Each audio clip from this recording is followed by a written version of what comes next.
have coming up? Gabby, I'm glad you asked. Got my calendar right here. July 17th at Red Run, and then July 31st, I have the American Golf outing for the Cancer Society. I also have the American Cancer Society golf outing on the 31st, and also I got yours on the 18th, buddy. Yeah, I'm gonna be there. Oh, boys, these are a lot of events and golf outings. Well, you want me to miss my own golf tournament? Gabby, they're all great calls. I mean, this is. Hold on. I got this. Guys, I got this. Don't worry about it. Hold on a second. He always. Hey guys, thanks for coming so fast. How are ya?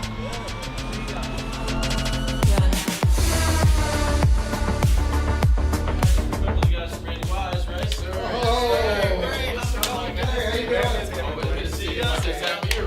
The Randy Wise Celebrity Golf Tour. Watch for the eye.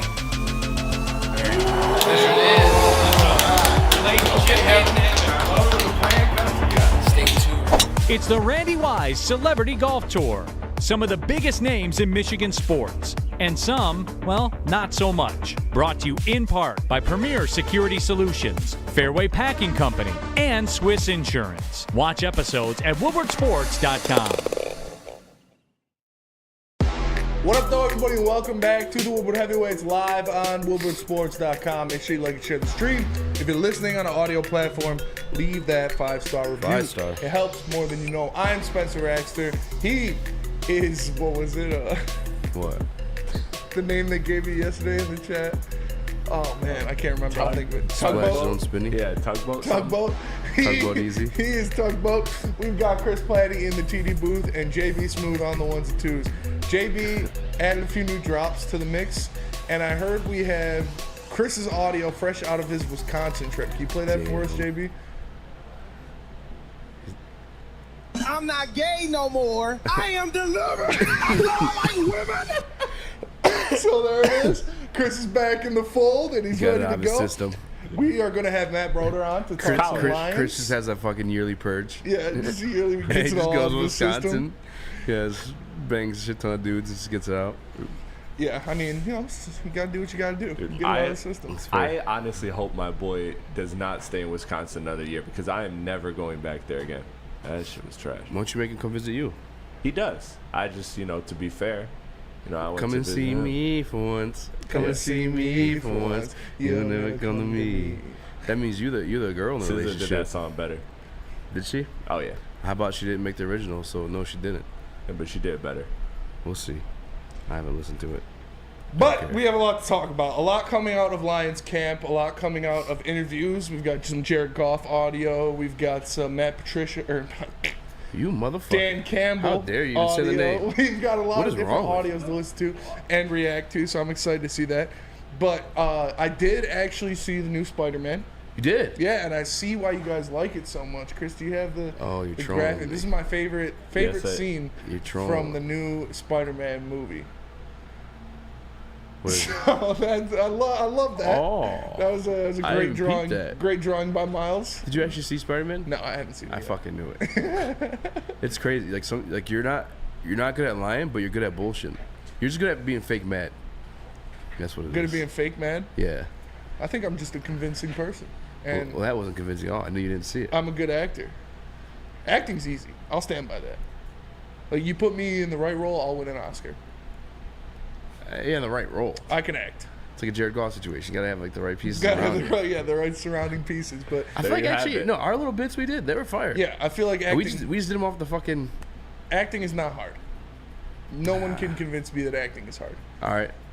So can I give you like a? I can just give you something right now. And you're Yeah, gonna yeah. knock it out of the park. Yeah. All right. You just got home All right. and you found out your wife, which you've been with her for 15 years now. Yeah. She accidentally hit your 3-year-old with the car, and he's passed. All right. You're coming home to the news. All right. You can only do single cam, remember?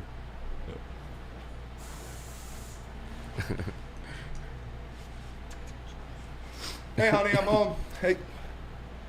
Hey, what's going on? What's up? No. What's going on? Are you all right? Where's Steven? I said, where's Steven?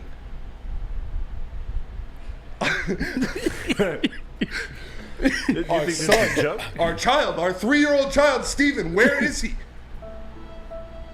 What do you mean he's in the hospital? Why is he in the hospital? You can't laugh, bro. You can't laugh. You ran him over with your car. You stupid bitch! I told you to have dinner ready for me. Dropping bows on her. Oh shit! Okay. You started off pretty hot there. I'm not gonna lie. Yeah. You started off. Yeah, Pretty... I would have done well if you wouldn't have made me laugh. You laughed before I laughed. Yeah, because I saw you looking at me. And I had to turned look away, bro. You were doing too good. Were you about to cry? Can you make yourself cry? I can make myself cry. Have you done it in like a relationship situation where like? No. Never green I lighted make that. them cry. Yeah. No, but stand up and cheer. Caught.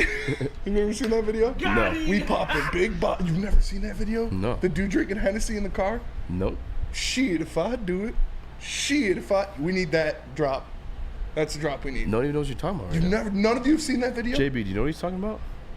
I feel like I've seen that video. Oh my god, I'm gonna rewatch talk for a second about something. I'm gonna find it and send it to Chris. Chris, you know this what is this my guy's talking favorite about? video of all time. I feel like it's one of those things that when I see it, I'll know. But as of right now, I'm blanking on it. Yeah. So.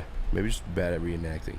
Shit, if I do it. I will say though. Shit, if I do it. To not get too far away from the original topic, that Spider-Man picture is wild. Yeah. He really just draw shorty fucking dropping it low like that. That was a good movie though. I still think Guardians is better though, JB. What'd you say? I think Guardians 3 was better. I mean, no, Spider-Man wasn't bad, but it's Spider-Man over Guardians. Like, yeah, I think it's also like not as fair because like I think we talked about this on Friday too. Like with anime, you can do so much more. You know what I'm saying? There's your creativity is truly like just liberated to do whatever the fuck you want to do. You know? yeah, I kind of feel that. Like, I just liked in Across the Spider-Verse how JB, can you mute my mic for a second so I can screen record this? Yeah. Let's do it during break. If I'm listening to JB. No, I liked in Across the Spider-Verse how they took the different Spider-Mans from like the different universes and kind of merged them all together in one. So you saw like the cropped out kind of paper mache Spider-Man, how it mixed in with like the regular one. So it was unique. It was different. Whereas Guardians, it's like you kind of know the story. You're just kind of waiting for the other shoe to drop with Guardians. But it wasn't bad though. How dare you? Like I still like Guardians, but I mean Star-Lord is like the man, so Yeah. it's like once you kind of take him out of the story, it's like what's the point now? No, it was the I don't know. I guess Guardians that maybe there's just more of a development, and investment in the characters, for me at least. But I mean, Broder, did you watch it? I haven't. You seen either of them? No, I haven't seen either of them yet. Do you partake in Marvel at all, or what? Yeah, a little bit. Yeah. I'm not like a diehard, but Yeah. I dabble. Yeah. I feel you. That's a lot of people are. Yeah. Should I be embarrassed to grow a man that takes part of those things? What? No. Like, no? No, Yeah. not at all. Sometimes like when I'm talking like a new little shorty, I'm like, she's like asks me what I'm into. I'm like, hesitating? yeah, I'm like, do I let her know? Like I'm about this shit. Like, Nah. you're gonna catch me watching the fucking 30-minute like deep dive videos into fucking the movie and all the Easter eggs and I'm shit. glad I'm not the only one that does that too. Oh yeah, Screen Crush is my shit.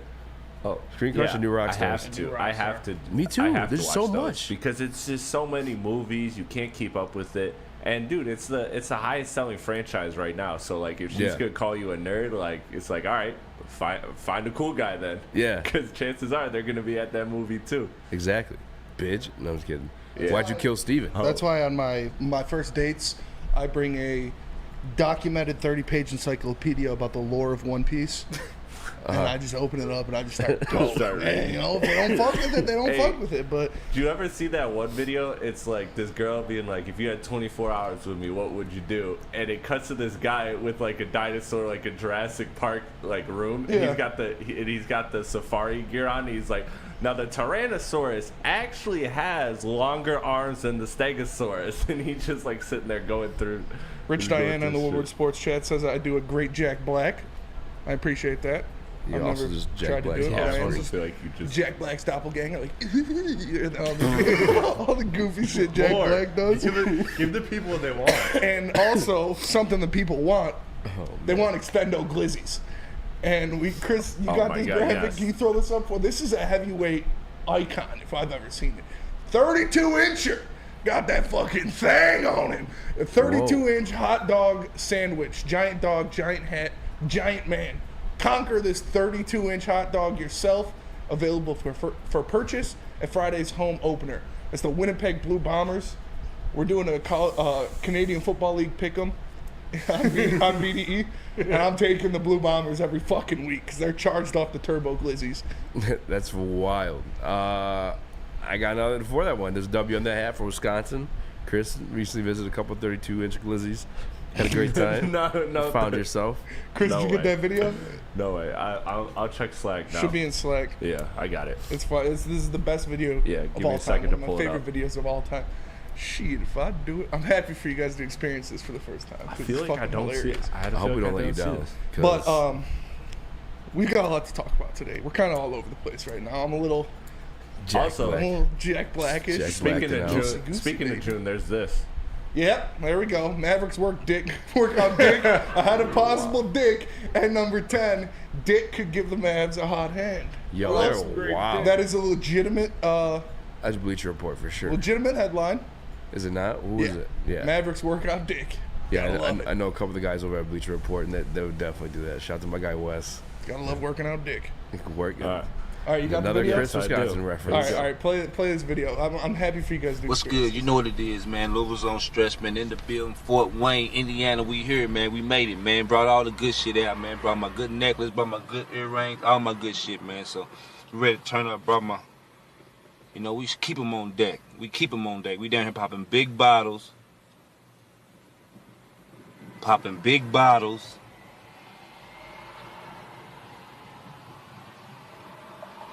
Snoop just did a video and killed his whole motherfucking thing. Shit, if I do it.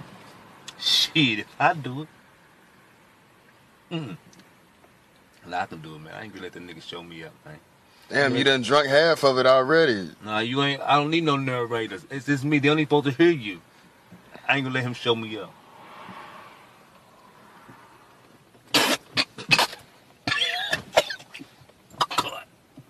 I'm good. Good.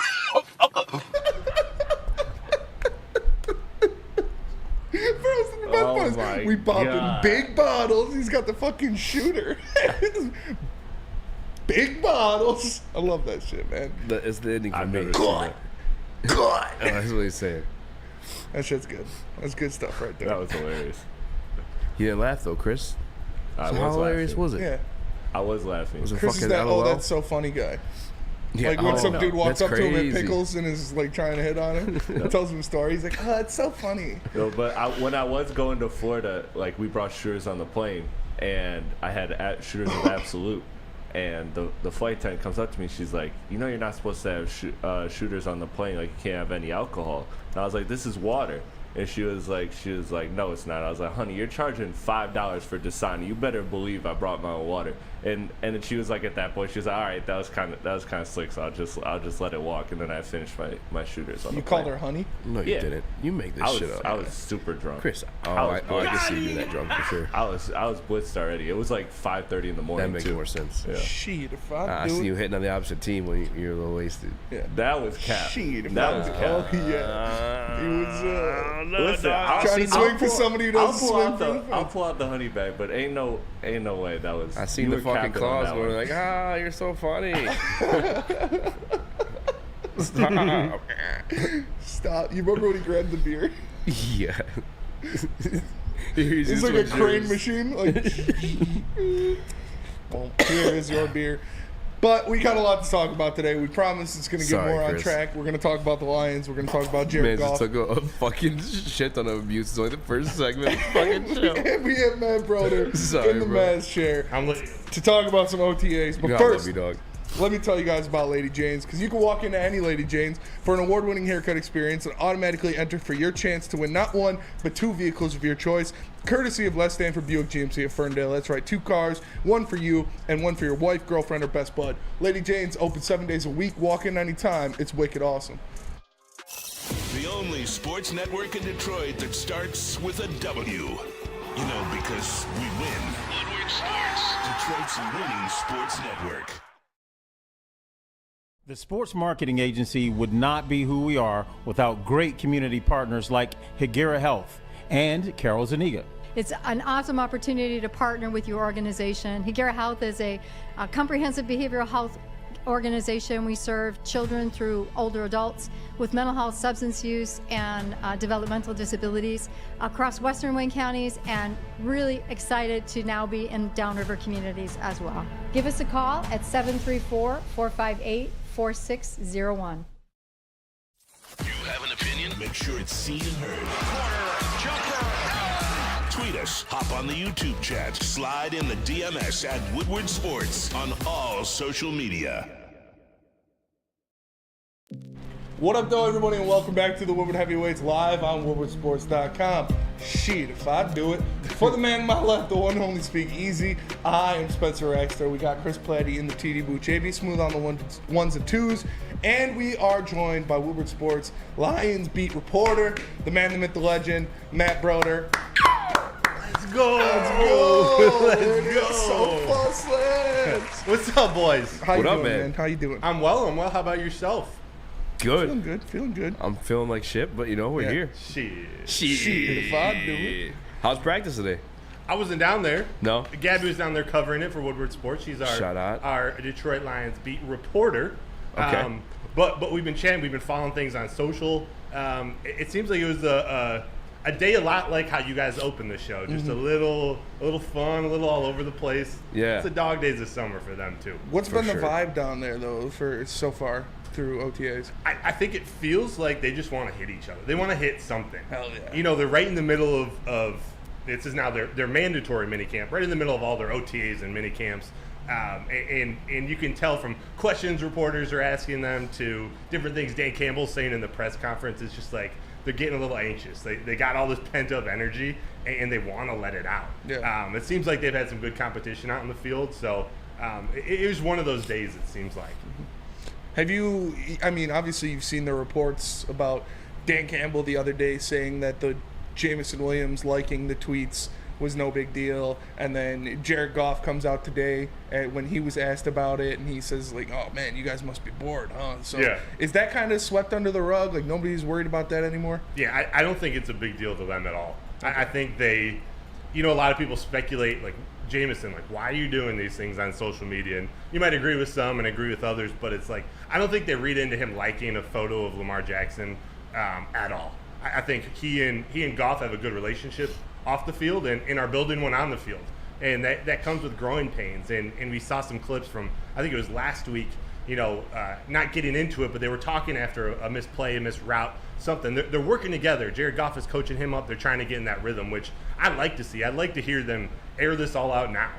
I love that Jameson Williams interview because he just took it all like a champ. Yeah. It sucks what's going on, but he answered every question, and I think they're just trying to get all that out. Yeah. Just get it out of the organization.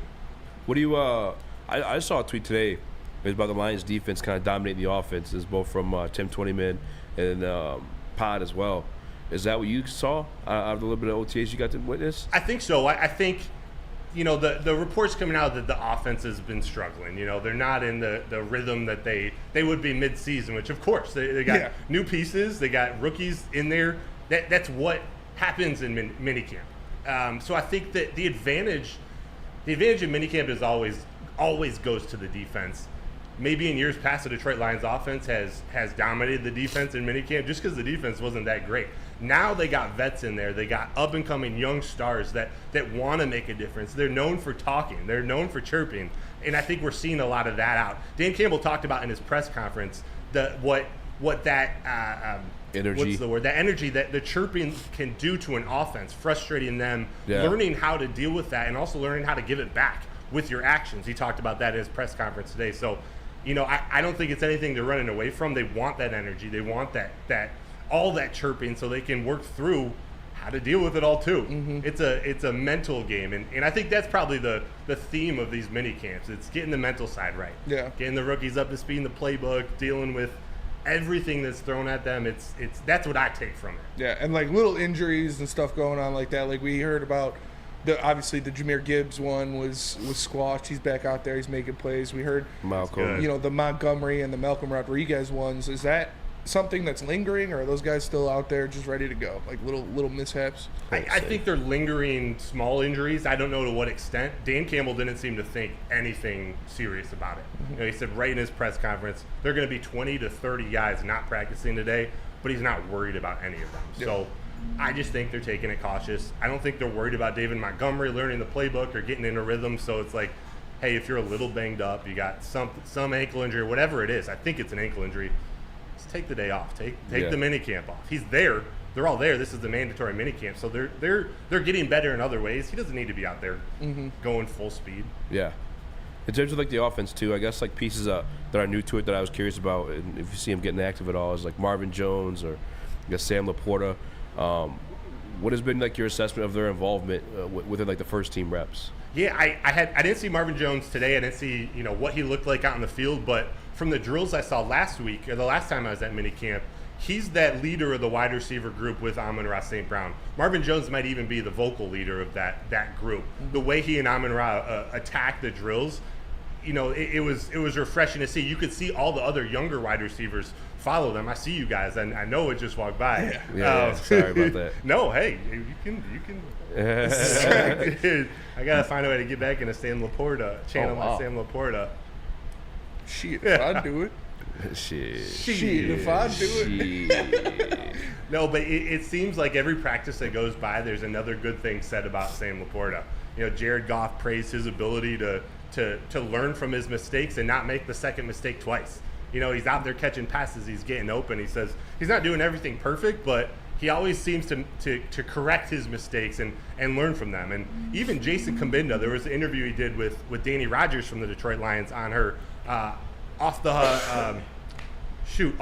No, inside the huddle. It's with 20 man. Yeah. Danny Rogers off the cuff or some shit, or I know what you're talking about though. I gotta get this right. But he talked about how Sam Laporta has great hands, he's great speed for a wide receiver, but again, like Jared Goff, you can see how much he just wants to get better, and he expects him to have a big year with that offense. Yeah. What has been Hendon Hooker's involvement with him being kind of limited with the ACL situation? Like, is he still within the huddle, like listening to the play calls and stuff like that, or is he completely sidelined watching from over there? He's from what I've seen, he's right behind Jared Goff, like at all times. Okay. Or right near the offensive coordinator, Mark Brunell, the quarterbacks coach, is constantly asking questions. Even the I'm missing another name, the old quarterback, JT Barrett, the assistant quarterbacks coach.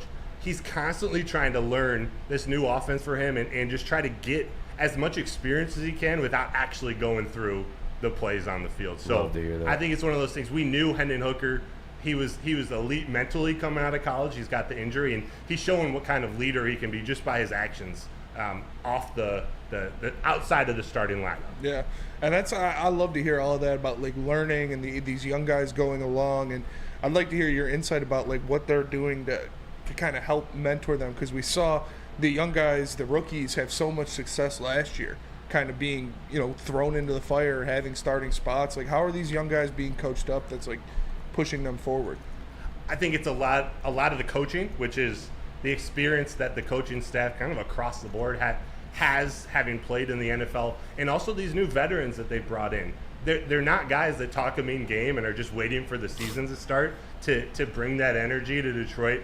They're on these young guys and making sure they're getting better through these off periods. Mm-hmm. They're chirping at the offense. For a defensive example, they're chirping at the offense, but coaching up the young defensive players on things to do. I mean, imagine C.J. Gardner-Johnson and Brian Branch, like what they can learn from each other. Really, what Brian Branch can learn from his experience playing the nickel, playing safety, bouncing all around a defense, which is what Brian Branch did at Alabama. Now he's got the best in the game coaching him, and he's a guy who wants to mentor this young guy. And remember, he's on a 1-year contract, so he just needs to play well, but he's also incentivized for Branch to do well. He wants that spell during the games, and you know what? Should he go off to another team in the offseason and get a bag, which would probably be the only way he would leave if we can't afford him, he wants to see Brian Branch take that next step and help the Lions next year. So it's cool having humans like that in the building. Yeah, that's dope. Yeah. There's a lot of hype around Jahmyr Gibbs a couple weeks back too, and I was wondering, like, obviously they're not in pads right now, but what were the plays he was making to to command that? Because it wasn't just like, Detroit media. It was like national media saying Jahmyr Gibbs is exploding at camp right now. What kind of plays was he doing? I think that all came out because people are seeing him more at a wide receiver position, at an XY wide receiver position, not just taking reps out of the slot, not just taking reps catching the ball out of the backfield, actually lining up outside and running routes and seeing, I don't want to call him an elite route runner yet, but seeing how above, how ahead of the curve he ahead is. of the curve. That's Yeah, that's the right way to say it. He's ahead of the curve in his route running, which maybe he didn't get to showcase as much at Alabama because of the studs they had. And we just saw him out of the backfield break these home runs. Now we're actually seeing him go up against, NFL cornerbacks and showing out. I mean, he's got wheels. Did he feel like a rookie in those scenarios, or was he kind of like cutting them up? He looks a little more like a rookie. I don't know if you asked that from my reaction about Jack Campbell. Like, Jack Campbell doesn't look like a rookie out there. Yeah. Even Sam Laporta at sometimes doesn't look like a rookie out there. Jahmyr Gibbs is a little smaller, so it's a little harder to get past that visually. But if you just take what he does out on the field, like he's as fast as anyone, he's as quick as anyone. Like, he doesn't feel like a rookie. So there we go. Maybe he doesn't feel like a rookie. Yeah. He might look like one. And that's like, I want to know, like, how do you expect him to be used this year? Like, with obviously they got David Montgomery, they paid a pretty good price to bring him in here and have him be a very, I don't want to say a very important part of their offense, but a guy that's going to take a lot of the workload. He's going to be your bell cow back there. So, do you see him being used more out of the backfield or lined up as a wide receiver? I think he'll be used more out of the backfield. Okay. I just think he's going to show there will be 2 or 3 plays a game or a certain percentage of the time he's out on the field, he'll at least be lined up out there to keep the defense on their toes. He's not going to be playing linebacker like Bobby Boucher, A-Diz 411. Yeah. But he'll be doing just about everything on the offensive end. Hell yeah. That's what I'm about. And then I guess, but now the defense. Yeah. They've been outperforming the offense. What's the lineup been looking like? Is Cam Sutton the outside? And I'm assuming obviously Jerry Jacobs on the opposite side. Yeah, and actually, I watched a video from Jeff Risdon just before we came on. He was talking about Emmanuel Mosley. Yeah. Emmanuel Mosley was taking reps with the second team. Not full speed. No one's really full speed out there today, but he was out there taking reps with that second team, working on his communication with his other defensive mates, working on his alignment. So it's good to see him out there getting reps. As soon as he's healthy, he's going to be out there making a difference. I'm not certain what his timeline is, but it's going to be Cam Sutton and Jerry Jacobs, it looks like, as your starting outside cornerbacks.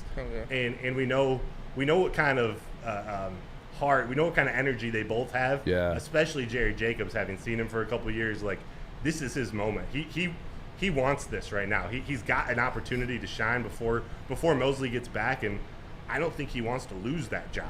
Can you? Yeah, because he's been very vocal about the disrespect he feels at times when people are mentioning Detroit Lions defense and starting secondary pieces. But real quick, Cam Sutton, from the eye test, can you tell if he's more in zone or man out there in those reps? I'm not sure. At least in these camps, it's been a lot of man coverage. I mean, at least you see when he's going up against wide receivers, they're in a man formation. He's just going one-on-one with them. But I do think from his time in Pittsburgh, he's gonna play both man and zone. Like, that's part of why he was such a high-value target in the offense. He can do both, and that type of versatility is what the Lions front office has tried to bring in, both on offense and defense. So that's a great piece. I know for we're Brian going to Branch a break, too. but yeah, Cam Sutton, they'll all be playing all over the field. I don't even know what it's going to look like. It's going to be great. That's dope. Broder, appreciate you joining us, man. Before we let you go, let the people know, where they can get your articles, where you got, what you got coming, what you got cooking up. I know you'll be down there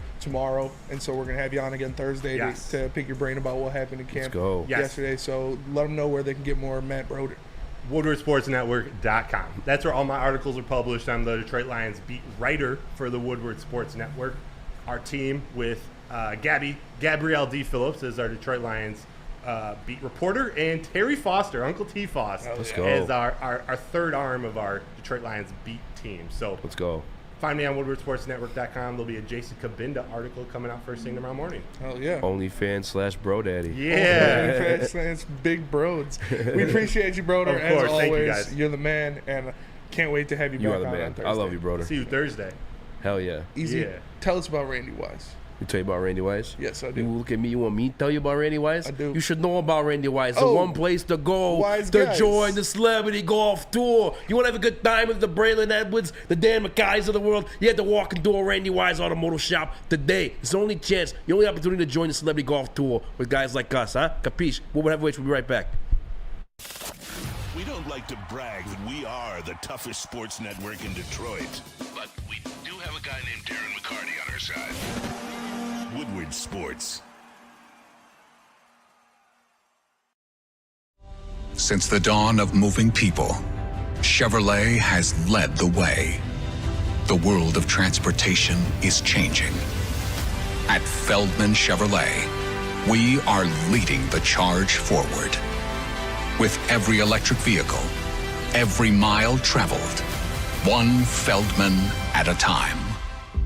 The company that puts more Chevys on Michigan roads is now the #1 name for Chevy electric vehicles. We are the network for Detroit by Detroiters. Welcome to the Woodward Sports Network.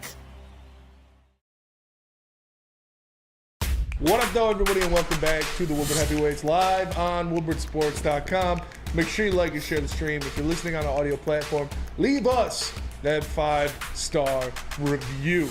5-star. We just got done talking with Matt Broder about what's going on with the Lions, and now we have some words from Lions head coach Dan Campbell about his quarterback, Jared Goff. I mean, he's a better quarterback than he was there, in my opinion, because he can do more things. He's mentally on it. I mean, we've come light years ahead of where he was 2 years ago when we walked in and just start teaching him protections and really, dove into that. So that was Dan Campbell talking about Jared Goff being a better quarterback now than he was for the Los Angeles Rams. Easy? What up? How do you feel about that sentiment? I think it's true. Yeah, I mean, I think it's true. I think based off what Dan Campbell said too is like, oh, it's interesting. He's being asked to do more in this situation here in Detroit. He's been involved with tailoring the offense to a T like last year. I believe every bit of it. With Sean McVay, it was very much painted as a situation where Jared Goff had to just do whatever the hell he said. It was very much like his hand was being held.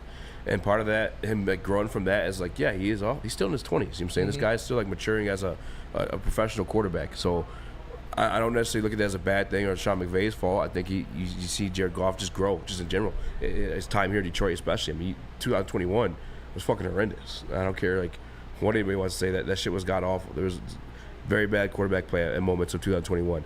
Now, 2022, you see a big leap taken from there. And this is the growth in him. And again, he's a lot more involved in this situation.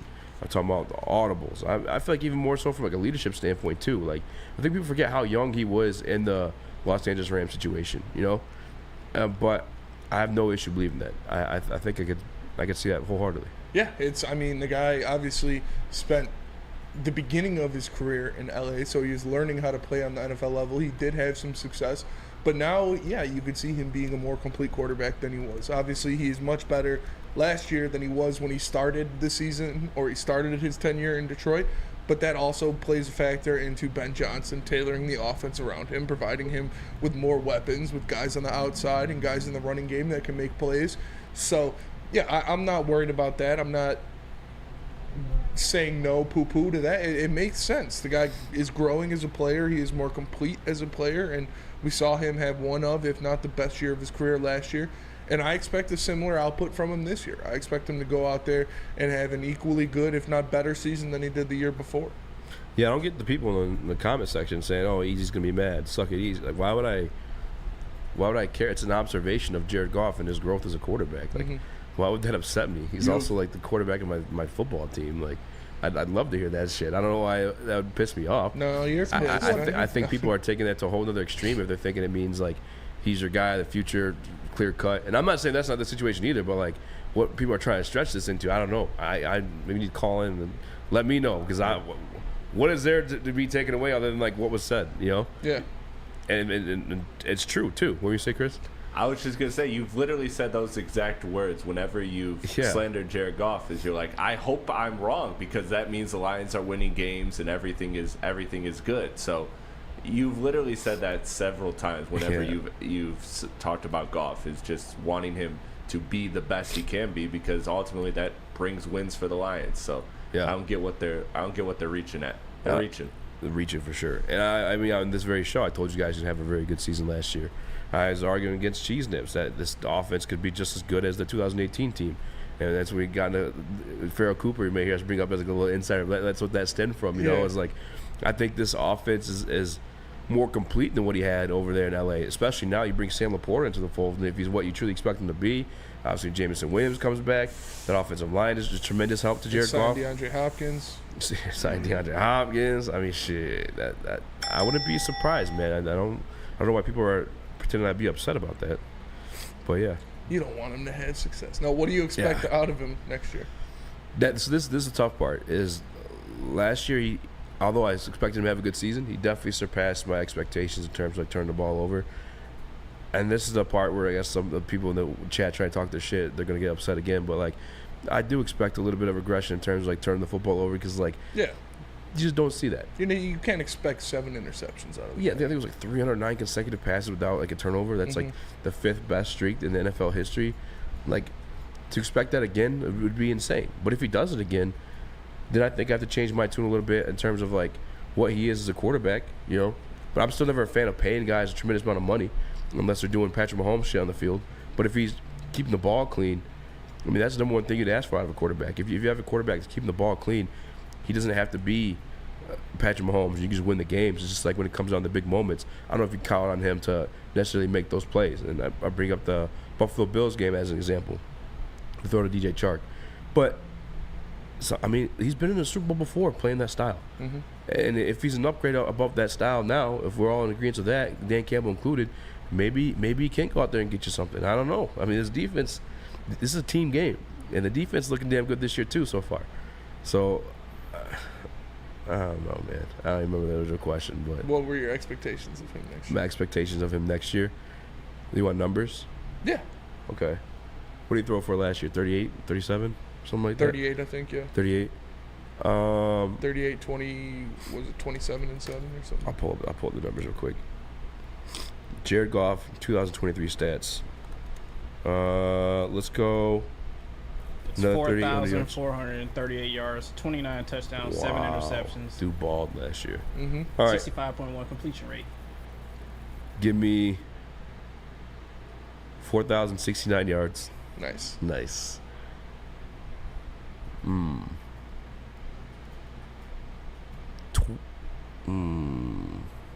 30 touchdowns, 10 interceptions.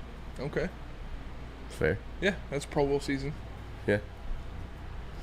When somebody else balls out of their mind. Yeah. Oh, it's Adrian Huntley goes crazy. Tyler Huntley. Or Tyler Huntley. Because the other one. Who the fuck is Adrian Huntley?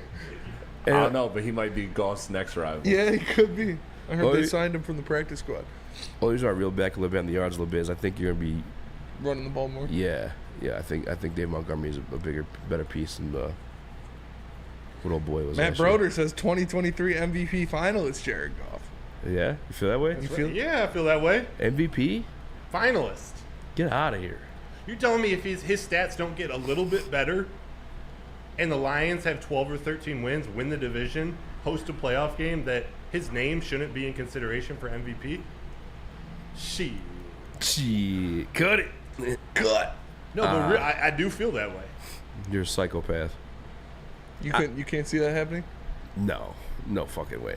If to be MVP, you gotta be dynamic. Like you gotta be finalist. He didn't say win it. Okay, be in the conversation though. Who's the MVP finalist? So why? You have to be dynamic. You have to be dynamic to win the MVP. The history of the award, yeah. I mean, Jalen Hurts is up for it this year. Obviously, Patrick Mahomes. So those two dynamic players. Like, I think Jared Goff would probably finish as a finalist in 2018. I don't even know if he did that. And he was the head of a dynamic offense. I think the 3rd or 13th best one in NFL history. I think the voters, they look at stuff like that. They look at like, are you making these plays, or are you a beneficiary of like everything surrounding you, including the coaching, roster? I think Jared Goff could put up big numbers. I don't know if that makes him an MVP though. And I could be wrong. That's why I said top 5. Yeah, top 5. I don't know if it is enough for him to win it. Yeah. Because I mean, last year's numbers were damn good numbers, right? Yeah. But I don't. Justin Fields got MVP vote over him. Like that's why I feel about MVP. Like they're voting for like that dynamic player, the player that makes the plays. You know what I'm saying? It goes out there and does this crazy shit. Mhm. That's why I feel like the NFL MVP award tends to lean. Am I wrong there? No, I don't hate that. Yeah. Jared Goff has already had like good seasons. I don't Tom know if he's Brady ever- won MVP a couple times though. Yeah, would he you did. Consider him dynamic? No, but the numbers I will say in one season were fucking crazy. Yeah. Like the one season he got suspended, I think he went stupid, like 5,000 yard season still. I was like, Jesus Christ, dude. Tom Brady was an anomaly. That guy got better with age. It was weird. It's pretty scary. Also, I'm sure again it's narrative based. So like the rings and the Super Bowl rings like kind of mattered, right? Like when it came to Brady, I'm blanking on when he won his awards, but I have to imagine that when you're in that kind of GOAT conversation, that you might not have to be the most dynamic because narrative can That's take what control. Isaac Lee says in the Woodward Sports Chat. The media narrative will push for Dan Campbell being Coach of the Year, the Lions having an amazing record, then Goff being an MVP candidate. Yeah, but that's again, it's like It's more likely for Dan Campbell to win Coach of the Year than way more. That's I don't get where people aren't able to digest that when you look at like everything given to you. A great offensive line, great offensive coordinator. Now we finally say great offensive pieces surround him now too in a fully encompassed type of way. That doesn't mean that he is like fucking him. You know, it means he's in a great situation, and he's still a damn good quarterback. I mean, we've seen Tim Boyle step in there, and he obviously was fucking levels and levels and levels Dog below shit, Goff. yeah. So it's not like anybody can just step in there and make shit work. So I don't want to disrespect Jared Goff. And boom, I'm looking at right now 2018 MVP voting. That's Offensive Player of the Year. Hold on, let me find MVP. No. Drew Brees and Patrick Mahomes were the final two. Mhm. Matter of fact, Todd Gurley got a vote over Jared Goff in 2018. That's just, I think that's the way those awards go, man. They just look at the guys that are like doing Making the the most. plays. Yeah, you know, guys Jeff always likes to use this one. I think Chris Sims uses it too. Guys you win in spite of rather than because of. guys you win because of rather than in spite of. Yes, there you go. Said it backwards. The guy's making the plays. The guy's going out there making the oohs and ahs. And Yeah. Because if he's going to get MVP, well, he would have got one 2018. Arguably, maybe even last year, but last year, no playoffs. So he's not getting that shit. Yeah. No. All right, what we got to tell you guys about right now? I got to tell them about Guardian Alarm. Tell them about Guardian Because Alarm. Guardian Alarm offers you customized solutions from real experts. Their professional technicians take the time to recommend security and automation solutions specific to your needs. They also have 24/7 professional monitoring. You can call them anytime, day or night, and know a Guardian Alarm team member will stay on the phone as long as needed. And of course, they have technology backed by people. Your safety and security deserve technology that's been proven to work and people who have been proven to care. So call them at 1-800. Stay out. That's 1-800. Stay out right now and let them know Woodward Sports sent you. Love Woodward Sports? Love wearing clothes? Then you should be wearing Woodward Sports clothes. Check out our full line of merch at woodwardsports.com. Just click on shop. We have all your favorite designs, like Dan Campbell kneecaps, Woodward golf, and of course, our own logoed out merchandise. Men, women, infants, kids all love Woodward Sports. Impress your friends. Impress your boss. Impress your dog. Buy Woodward Sports merch today. Introducing the Planet Fitness Guide to getting that post-workout glow. Step 1. What's your why? More epic energy? Better sleep? Blow off steam? Step 2. Join Planet Fitness for just $10 a month and get moving in our clean and spacious clubs. Step 3. Bask in that post-workout glow. Join Planet Fitness today for just $10 a month. Join today at any of the 50-plus Detroit area locations.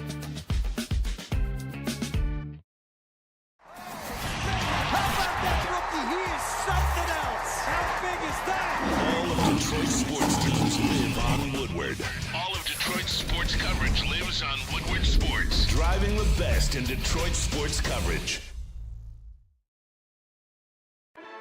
What's up, though, everybody, and welcome back to the Woodward Heavyweights live on woodwardsports.com. Make sure you like and share the stream. If you're listening on the audio platforms, leave a 5-star review. For the man to my left, the one and only Speak Easy, I am Spencer Raxter. We got Chris Platty in the TD booth and JB Smooth on the ones and twos. We just got done talking about Goff with Dan Campbell's comments saying he is a better quarterback now than he is in LA, and I don't think anybody's going to argue that. Yeah. I think you definitely. Yeah, I don't think there's any. You follow the 8.2 career on it. path of a player, it normally works out like that. Like, Yeah. he's going to be better than he was when he was 23. Exactly. Yeah. Exactly. Like you're more vetted in the game. He's a smarter football player. He's a smarter football player. He's playing with more confidence now because he has a team that is catered around him. Yeah. He has a coaching staff that it's giving him that confidence. Gives him too. that confidence. Yeah. So I'm excited to see what he'll do next year. Dude wasn't allowed to call audibles and shit like that in LA. Like it's a different human being. Like 100%. I don't think that means anything beyond that. It's just he's a better quarterback than what he was yesteryear. For sure. And he had some words at camp today about his potential contract and what are you going to have to pay an MVP candidate. So here's what Jared Goff had to say. Internal dialogue with your agent. So is there nothing? Nothing. Do you want to get that done before the season, or? I've got no idea on when or how I want to get any of that done. It's not up to me. Man, Wojo in the back off a couple G&Ts, struggling to look into the sun, but it's just the guy is a consummate professional, man. You ask her, he's not worried about that. I'm not worried about that. He's worried about playing games. He's worried about bettering himself, bettering his teammates, and that is one thing that we've always said about Jared Goff is he is a professional. He's going to say the right thing. He's going to do the right thing. He's going to go about his business like a pro, and that's just more evidence to that. No, I don't want to be called the hater, but I just give you what I think. But I think it's a situation where they're kind of just waiting to see what they have in Hendon Hooker, and there's no rush to do the extension. I'm sure the conversations started to find out like where your number is at, so the Lions could properly prepare themselves. But I think that's one of the reasons you saw Hendon Hooker drafted this draft class. Mm-hmm. Like, if they don't have to pay somebody $40-50 million, then why would you?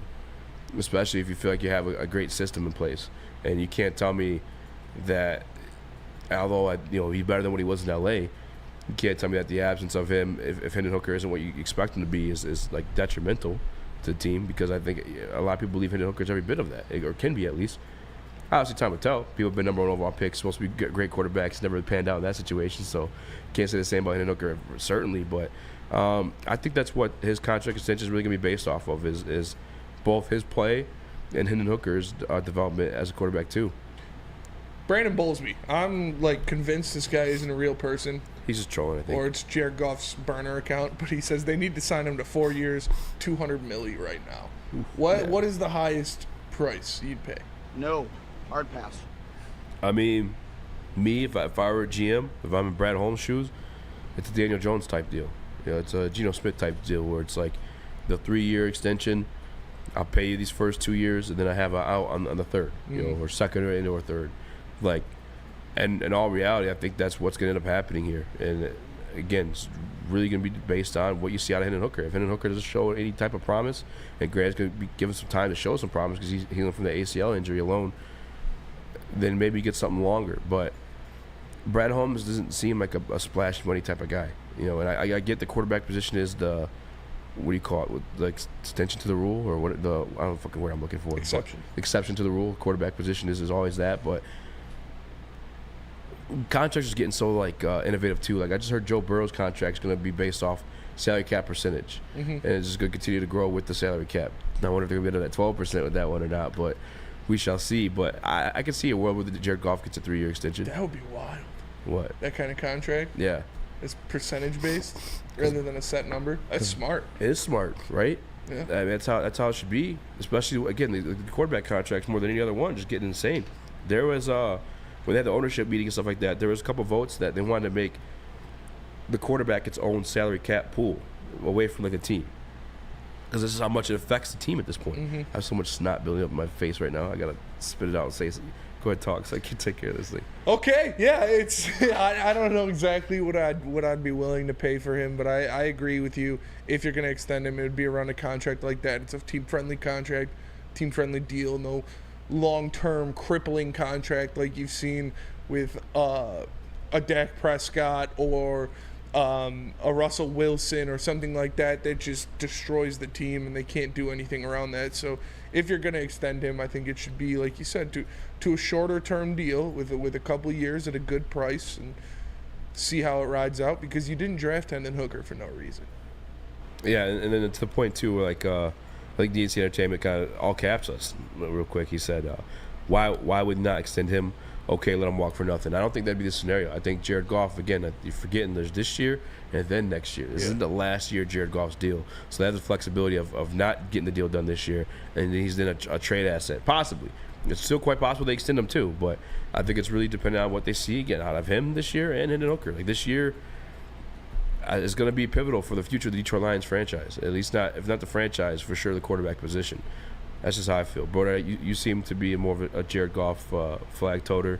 How do you feel about him in the contract situation? Yeah, well, I think Hendon Hooker at the very least is a leverage for the Lions come contract negotiation times. Like, obviously we're not going to see him much this year, but having a guy that the organization believes in, maybe that saved them $5-10 million a year, or maybe 10-15 over the course of that contract. I think that's a scenario that could happen, but I also think how savvy Brad Holmes is. If they were ever going to move on from Goff, he's getting something for it. Yeah, I think the contract just lines up that he'll pull something off. Yeah, I don't think Brad Holmes is allowing Jared Goff just to walk for nothing. I mean, you saw that scenario go down with even Jeff Okudah and DeAndre Swift. Those are guys last year on their deal. What Brad Holmes do? He got rid of both of them. Brad Holmes isn't a fucking dummy. They don't get a deal done. He's not going to let them walk for nothing. There's plenty of other teams that feel like they have veteran pieces and there's maybe missing a quarterback, and boom, insert Jared Goff, make whatever type of exchange you need to do, and that's the genius of fucking Brad Holmes, man.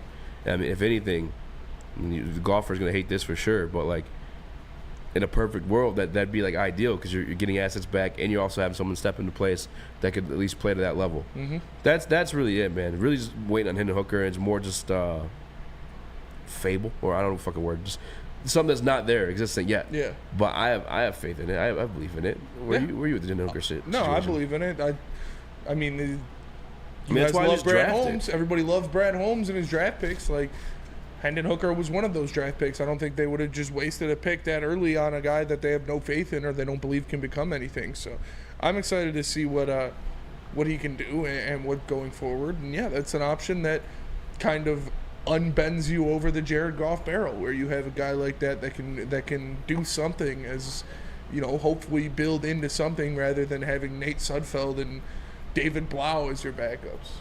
Chris, so the question is kind of twofold. It's what is the progress you're looking for with both Hooker and Goff this year, as far as going those two separate avenues? What are you looking for from each of them? I know Hooker's not really going to get a chance, but we're going to have people like Matt that are involved in the locker room, Gabby that are involved with the locker room report and everything. What are the reports you're looking to see from Hendon Hooker, and what's the on the field play and performance you're looking for from Jared Goff to kind of make you comfortable going with each one of those avenues? Yeah, well, I mean, Hendon Hooker is you want to see him grasp the offense. You want to see him get his feet under him, go out there, be a guy in the locker room, learn everything he can, and hear good things out of him out of practice. Because best case scenario for the Detroit Lions this season, Hendon Hooker doesn't step on the field. So you just want him to continue to grow, continue to learn how to be a professional in the league and play, you know, hopefully get some snaps in the last game of the year when we're resting guys because of a bye week. But for Jared Goff, he needs to go out there and improve on what he did last year. If you want to give him that big contract or sign him that big deal, I think he will. I think he'll have a couple more interceptions, but I'm not going to hold that against him. He was so good at not turning the ball over last year. He set a pretty high bar for himself there, but I think he'll be, like what Easy said, I think around 33 to 35 touchdowns, a little over 4,000 yards, and around 10 interceptions. Yeah, I mean, the perfect example is the Daniel Jones contract that got pulled up on my computer right now, and it's obviously this year it's extension, so this year's cap hits $21 million. In 2024, it jumps to 45. Now that's the big number that we shudder at, and you don't want to pay too many people. I'm not going to use Jared Goff's name specifically, but it's not a number you want to pay guys that aren't like the Patrick Mahomes. Yeah. But then after, though, the guaranteed salary is gone from there. And if he stays, they're paying him $39 million, and the following year $56 million. But they can still cut him that following year, save $21 million, and the year before it jumps to 56, save 47. So like, you can make that commitment on paper, but it's not a commitment in terms of like monetary value. It just says, hey, if you're still here, this is what you're getting paid. That's the type of deal I can see them extending Jared Goff to, is like, okay, 1 to 2 years for sure. This third or fourth year, we have an option to pull out and insert Hendon Hooker or do whatever we need to at that point. But pull out and insert Hooker. What I'd like to see out of Hooker this year, that's everything you said, Chris and Spinney, is like we can't really make those calls. It's going to be up to hearing stuff back from Broder and Gabby and hopefully, yeah. I mean, ideal situation, you have that number 1 seed locked and loaded, and in week 18, and Hooker's getting the start, and you get to see what you have there. But they didn't draft Hendon Hooker just to have competition in that room. They drafted him for this reason, because these conversations are coming up. And I think another thing to mention too is when the initial report dropped from Dave Burkett, and I think Brad Holmes had said something too, but it was 9 to 12 months. Yeah, extension be done. That's next year, guys. Yeah. So I don't expect anything this year. I don't think Jared Goff expects anything this year based off the video we just watched too. It's playing out exactly how we kind of said it would, how any smart GM would. Is like, we have you on contract commitment until like next year. There's no reason to force anything unless you're just out there doing Patrick Mahomes things. And even then, there's a risk of injury. It is what it is at that point. Maybe I don't, maybe this time, maybe they don't. Yeah, we'll see. We'll see. They're putting a lot of praise into him, but we've also heard them, like you said, say things like that. Talk about how he's not going to be here forever. Talk about how it's going to take 9 to 12 months. So this is going to be a consistent thought, but you still got him inked for 2 years. So I'm not worried about his contract at all just yet. But what I am worried about is people not having Strawberry Fest, because you got to get down to Big Boy to get that. Because Strawberry Fest is back at Big Boy. Try the classic breakfast items like some strawberry hotcakes or mouth-watering red velvet waffle. If you're not feeling breakfast, try the strawberry bacon chicken wrap or cool off with the refreshing summer splash salad. And don't forget to grab dessert, including a berry delicious classic strawberry pie, deep fried vanilla Oreos, or strawberry hot fudge cake, and more at Big Boy. Woodward Avenue, the first paved road in America. Woodward Sports, the first sports network born in Detroit and made for Detroit.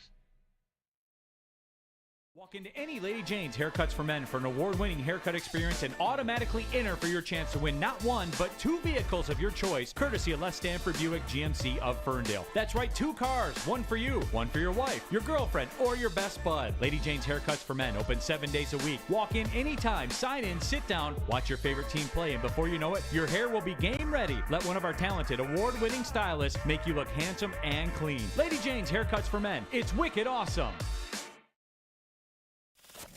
We don't like to brag that we are the toughest sports network in Detroit, but we do have a guy named Darren McCarty on our side. Woodward Sports.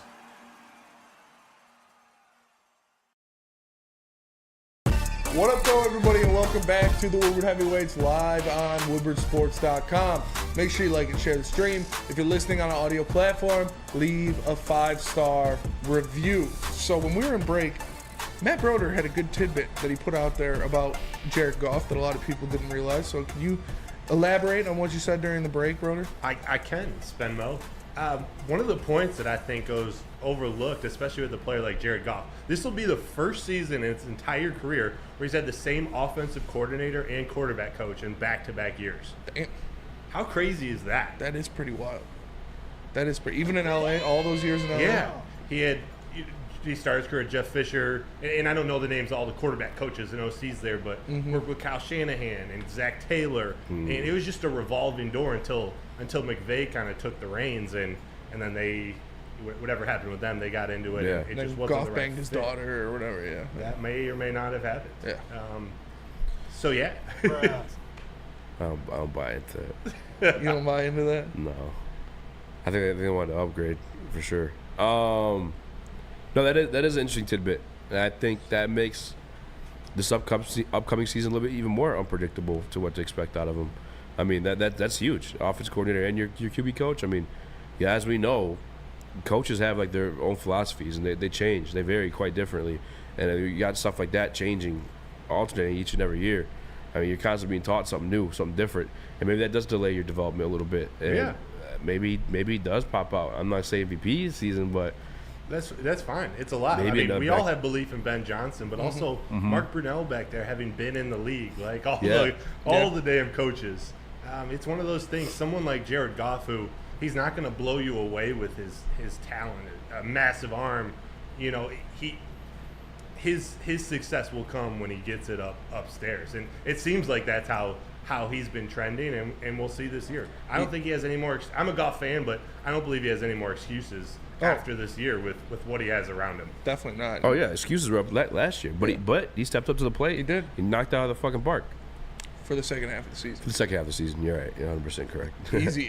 Brandon Bowlesby and Rustin Burks have cracked the case. What's up? They say you don't like Goff because he's white. Damn, you got me. Yeah. We should have seen it sooner.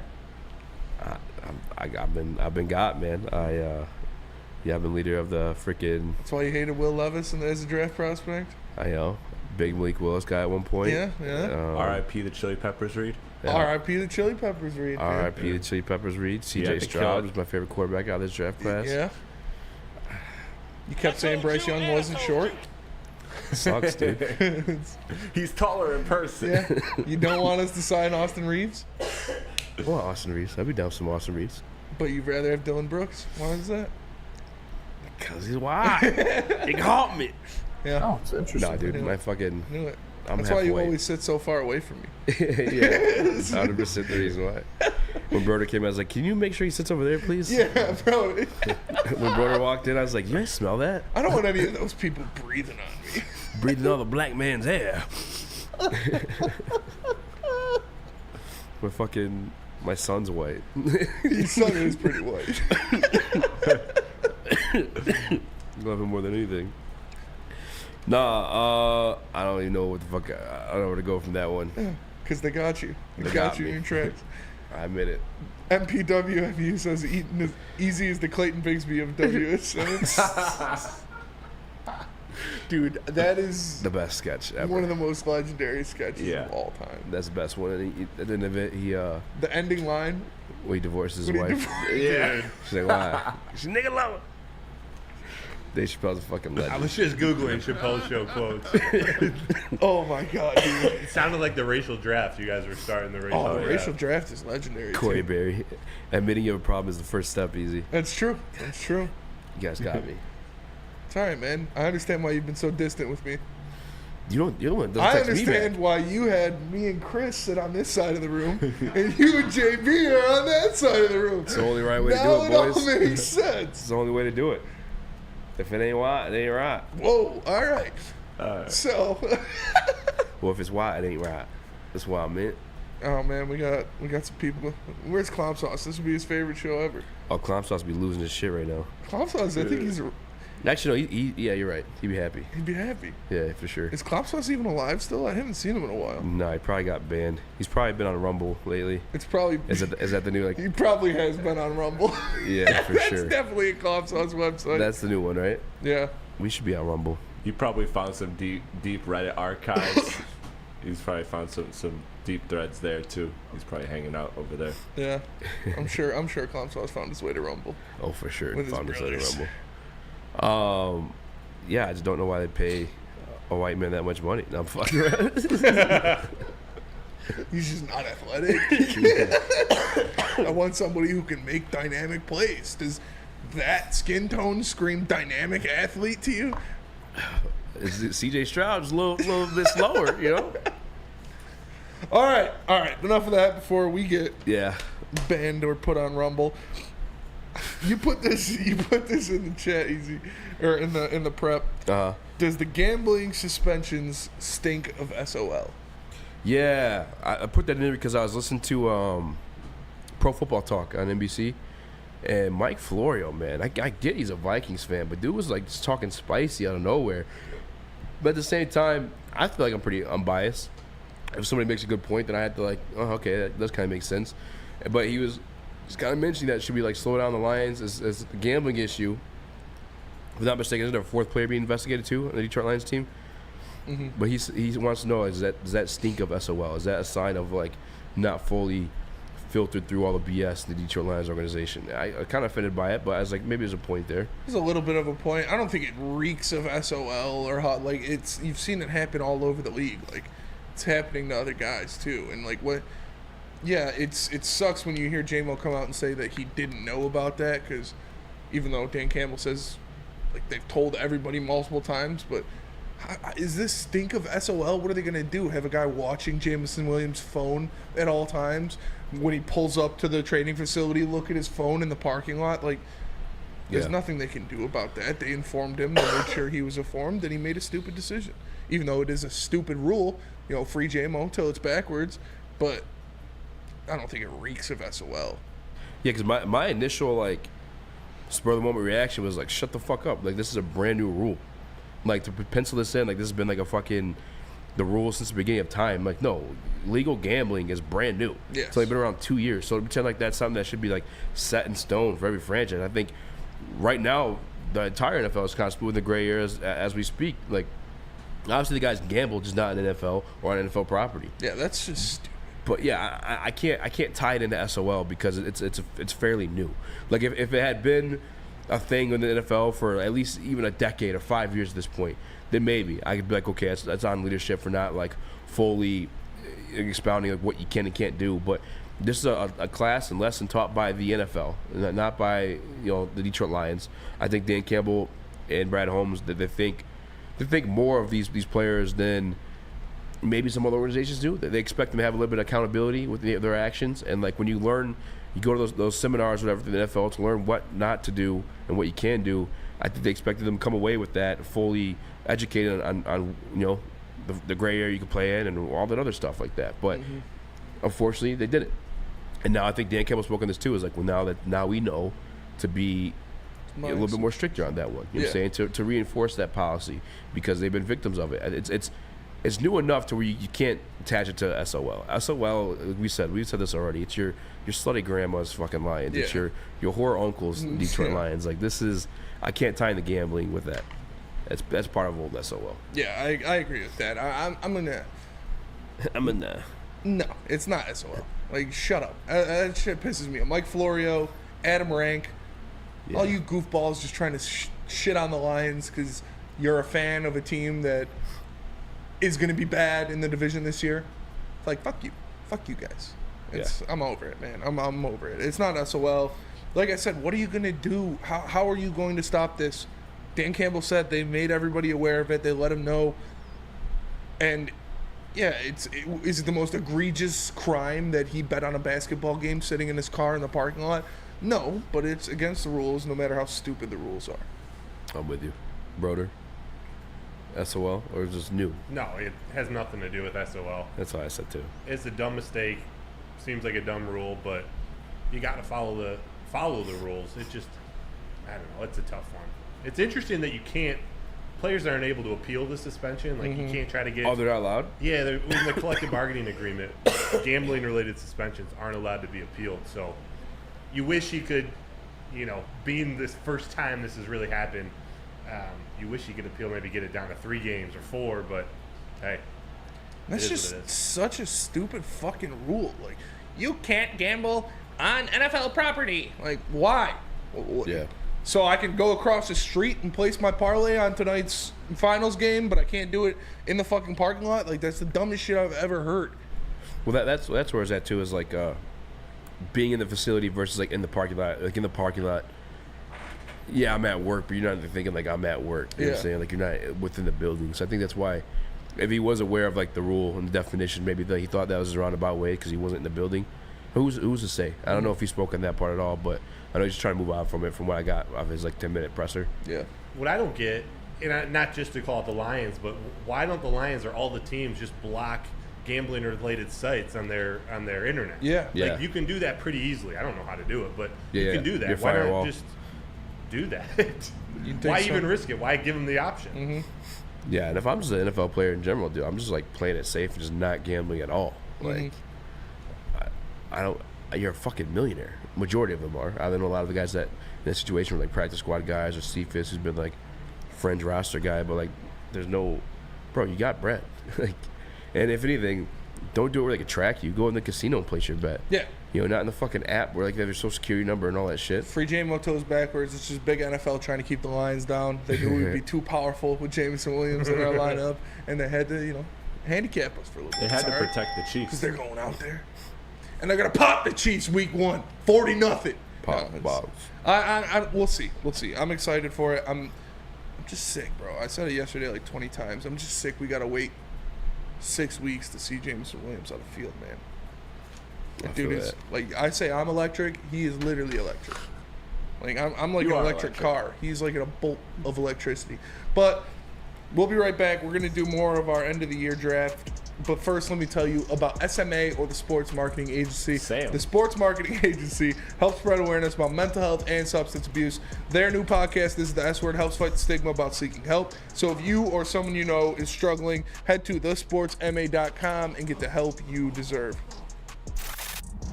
Love Woodward Sports? Love wearing clothes? Then you should be wearing Woodward Sports clothes. Check out our full line of merch at woodwardsports.com. Just click on shop. We have all your favorite designs, like Dan Campbell kneecaps, Woodward Golf, and of course, our own logoed out merchandise. Men, women, infants, kids, all love Woodward Sports. Impress your friends. Impress your boss. Impress your dog. Buy Woodward Sports merch today.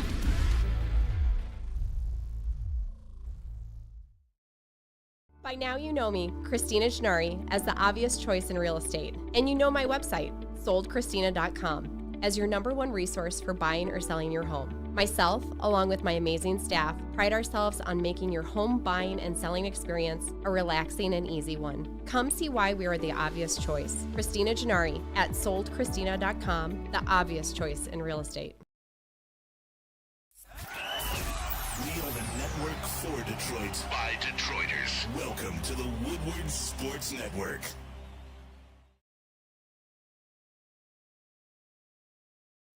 What up, though, everybody, and welcome back to the Woodward Heavyweights live on woodwardsports.com. Make sure you like and share the stream.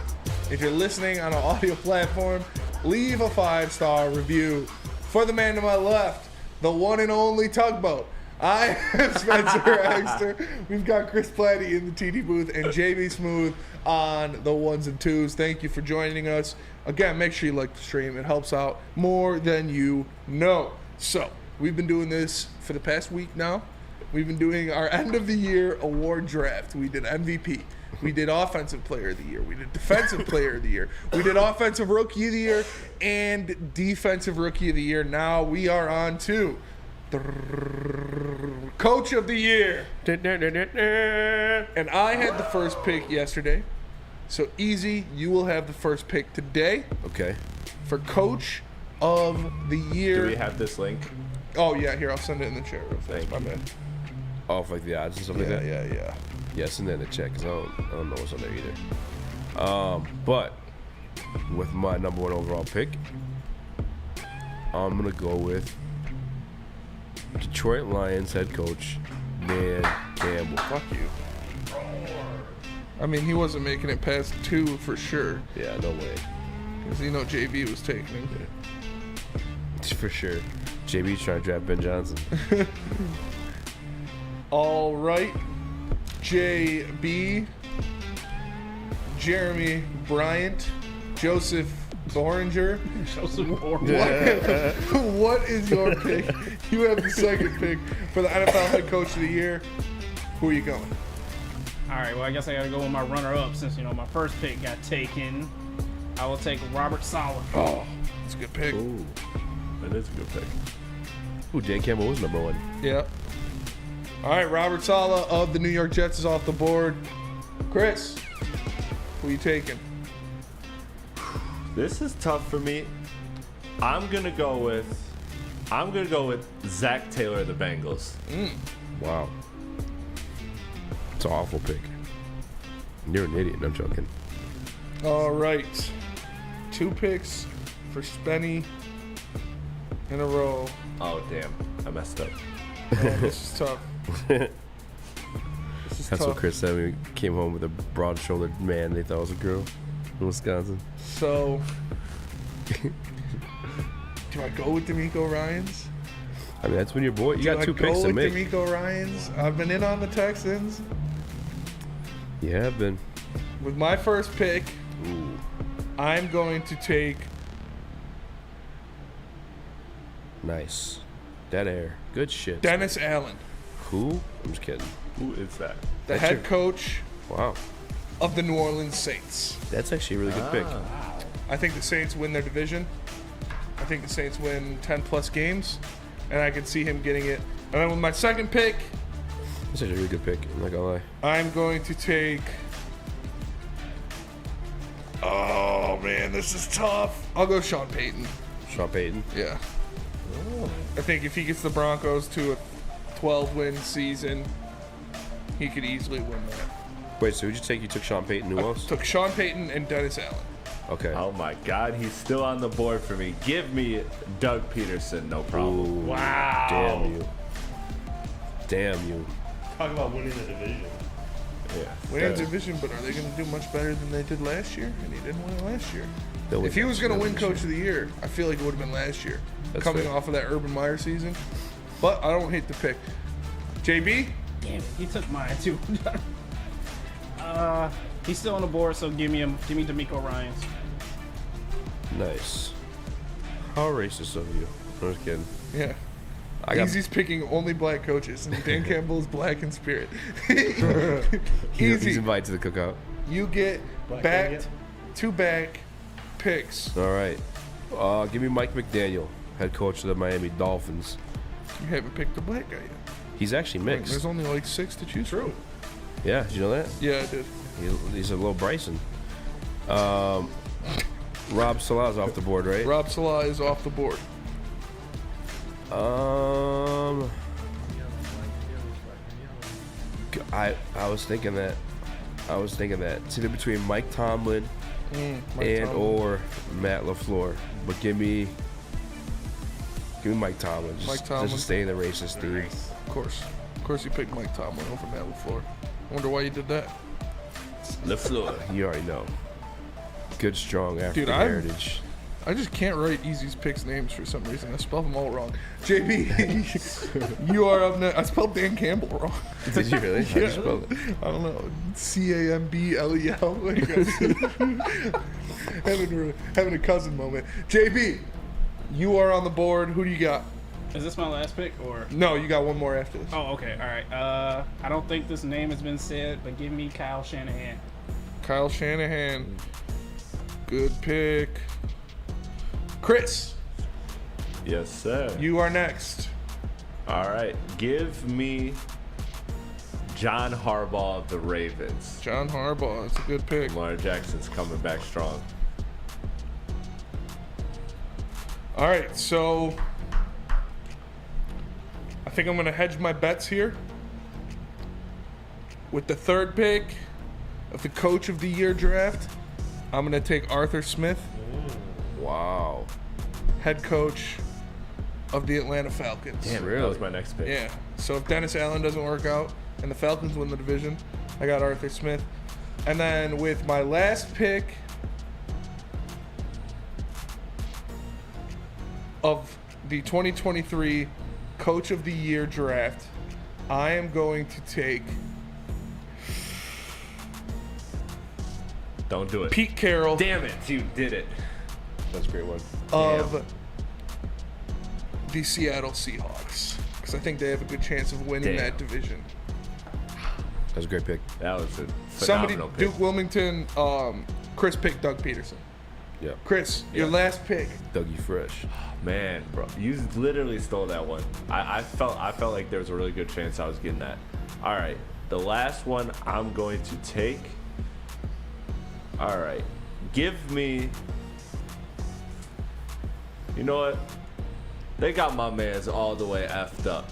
Bottom in odds, I feel like you just got to make this bet off the money alone, and that's Andy Reid. Oh yeah, he is plus 5,000. That's Damn pretty you, crazy. Chris. Well, I mean, Coach of the Year, I think, is when you surprise people with a lot better than you're supposed to be. Yeah, I get it, but the Chiefs have pretty high if the expectations. If the Chiefs lay it on everybody, come on, give it to Andy Reid.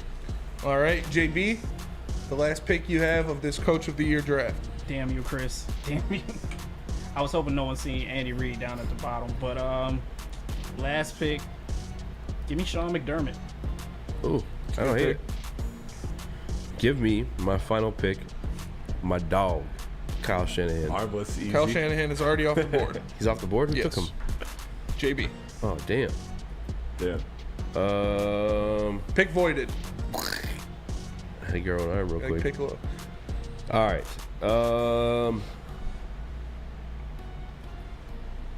You know what? I don't really think they'll do anything, though. Frank Reich. Give me Frank Reich. Ooh, I thought you were going to take Kevin Stefanski. Well, I probably should have took Kevin Stefanski. Too bad. You already took Frank Reich. I'm surprised nobody took Kevin Stefanski. It was between him and Pete Carroll for me for that last one. But now we have our draft order complete. Easy's picks are Motor City Dan Campbell, Mike McDaniel, Mike Tomlin, and Frank Reich. My picks are Dennis Allen, Sean Payton, Arthur Smith, and Pete Carroll. JB has Rob Saleh, D'Amico Ryans, Kyle Shanahan, Sean McDermott, and Chris has Zach Taylor, Doug Peterson, John Harbaugh, and Andrew Reid. How you guys feeling about your teams? How you feeling about your teams? You confident, JB? You confident that one of these guys is going to take home the award? I know you think it's going to be Dan Campbell, but I know. I would have been a little bit more confident if I had Dan Campbell on my team. Easy, or somebody want to make a trade? Do you guys don't do trades? No trades. No trades? Why? You upset? No trades. No, Are you I the like guy it. that gets pissed at Monopoly when trades are made? When deals are done? I mean, when hoe deals are done in Monopoly, Oh, yeah. you're one of those. Yeah, that's the If you're like, yeah, I'll give you 3 railroads for Park Place. It's like, dude, fuck you. Like, what? Or To the guy who's got the last nothing's railroad? worse than the guy that is about to go bankrupt. And my friend Matt does this all the time. He'll be like, all right, Ben, $1 and you can have everything. Or he gets it. Yeah. And that's Wait, what? the scum. Yeah. That's the Or he scum gets move it. What of do the you mean? century. Like, he's about to go bankrupt, and he knows he's not going to win, so he's just. So he's just gonna try to he's sell it giving off out to everything. somebody Yeah. that's for like $1. That's fucked It's- up. That's yeah, different. It's That's really different. scummy. Easy, It's how do you really feel scummy. about your team? You I don't got have the best friends.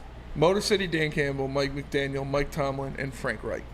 I like my list a lot. I think we were looking for head coach of the year. You're looking for a guy that's coming, is going to produce out of the unexpected. So like Brian Daboll last year. I don't think anybody will expect too much out of the Giants last year. Mhm. Dan Campbell, same situation. Other people are excited for the Lions. They did miss the playoffs last year. If they are where they're supposed to be this year, it's a big, big jump from where they were. And then Mike McDaniel, for me, I think you should expect him to be a damn good coach. But if Tua's able to stay healthy, then he's going to do like a lot more. Because don't forget they got Bradley Chubb towards the end of the season last year. Then they added Jalen Ramsey. yeah. So I think they'll have a big season too. And then somebody else in there, Mike Tomlin. Although he's synonymous with great head coaches, they didn't miss the playoffs last year, and if they make it this year with a sophomore quarterback, I think they should put some of the odds. Yeah. What team you like the most? I like my team a lot, honestly. I hate the Arthur Smith pick. Really? Yeah. You don't think the Falcons are going to be good? I don't get it. The one I liked a lot was Dennis Allen. Dennis Allen, I think. Saints. Yeah. A job large like the Atlanta better win the South. What do you mean? Yeah.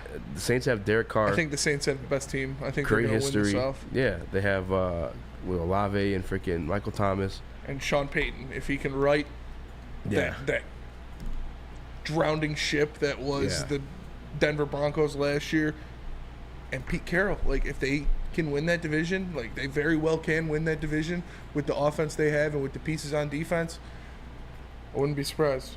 Chris, how you feeling? I feel mixed about it. I feel like overall good, but not my best draft. I wish I would have gotten Pete Carroll. I wish he would have fell in my lap with the last pick, but I do like my first 3 picks a lot. You know, I like the Bengals. They're going to be a team that's in the mix. I very much like the other picks I had after that. Like I believe in the John Harbaugh pick. I think that one's going to be a good one. I think he has a good chance at being a finalist, but we'll see.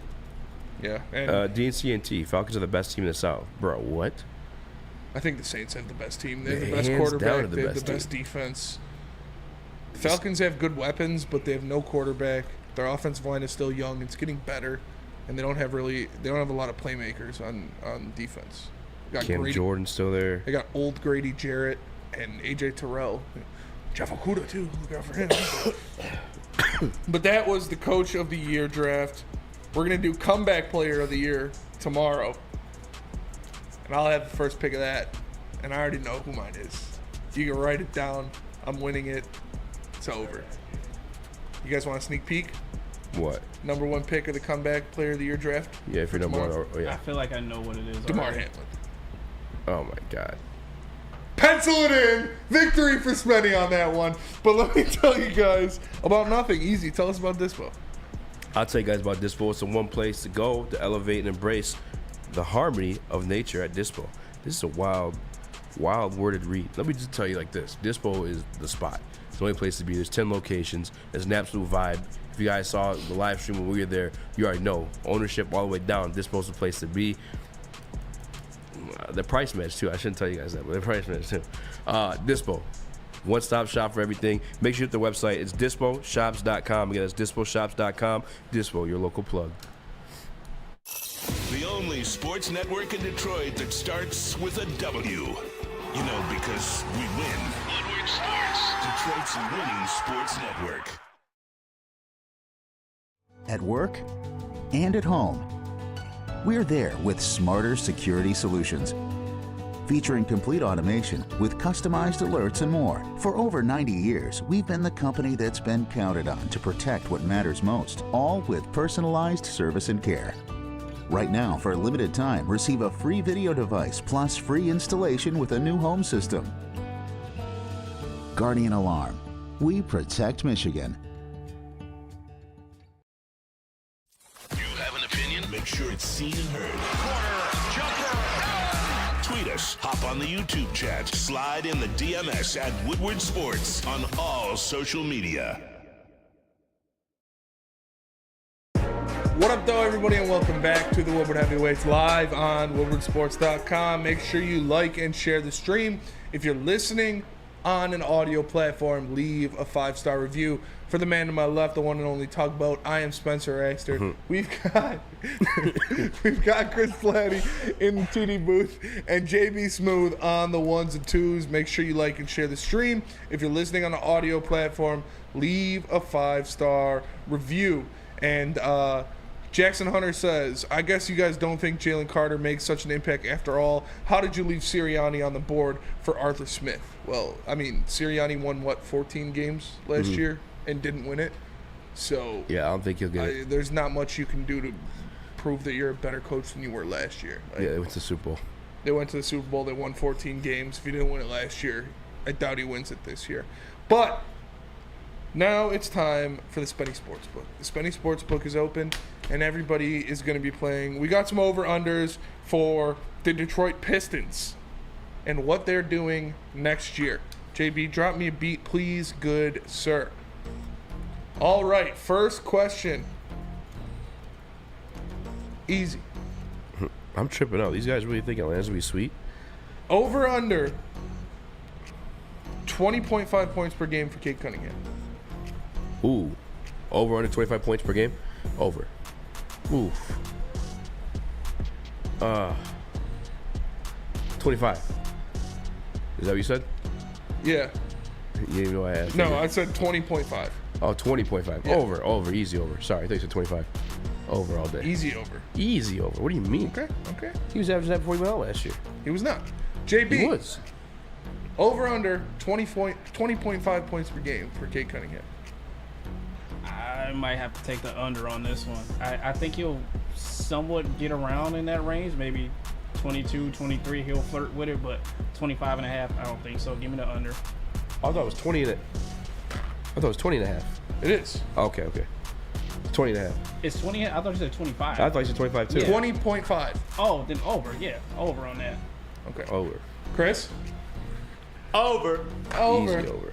Yeah, I'm going over on that as well. I think he puts up, probably averages 22 points per game, something like that. I think he has a good season. And he's got an all-star season loading. So speaking of that, Chris, we'll start with you this time. Over under 6.5 assists per game for Cade Cunningham next year. I will take the slight over. I think Ivy will have a lot of touches. I think he's proven to be a good playmaker, and there will probably be more weapons in this Detroit offense. So I think that will lead to Cade slightly getting over it. 7 just sounds like the perfect number for me. When I envision his stat line, it's something like 23, 7, and 7. So that's kind of where I'm at with him. I like that. JB, over under 6.5 assists per game for Cade Cunningham. Kind of like that number. So I think I'm gonna have to go with the over on this one. I kind of agree with Chris. Like, he'll be around that range, 7. Sometimes some nights 8, but yeah, 7 should be the perfect number. So give me the over. All right. Easy. Jason Tatum averages what, like 3-4 assists a game? Yeah. Cade Cunningham already averaging 6. Give me the over. Easy over. Cade Cunningham. Yeah, but he's not gonna average 10 like Luka. Yeah. Over. Yeah, that's why you're wrong. He's gonna be closer to Tatum in assists than Luka this year. I'm going to take the over as well. I think he'll be somewhere around 7 or 8 in the Monty Williams offense, where he's going to be running a lot of high screen and rolls, and he's going to be dumping off to guys like Jalen Duren and James Wiseman and whoever the Pistons pick up. So already got chemistry with Bagley too. yeah, like my player, just chemistry with Bagley. Final Apparently a one great for guy to Cade get, man. Cunningham. Easy. We'll start with you. All right. Over under 33.5% from 3. Ooh, now that's a good question. What did he do last year? He's like 27 when he went out. His first year, he was, I believe, 31. Under. Under 33.5. We'll play it safe. Go under. JB, over under 33.5% from 3 for Cade Cunningham. Give me the over on this one. He's had a lot of time off, so hopefully he's been working on that shot from 3. So taking the over. All right, Chris.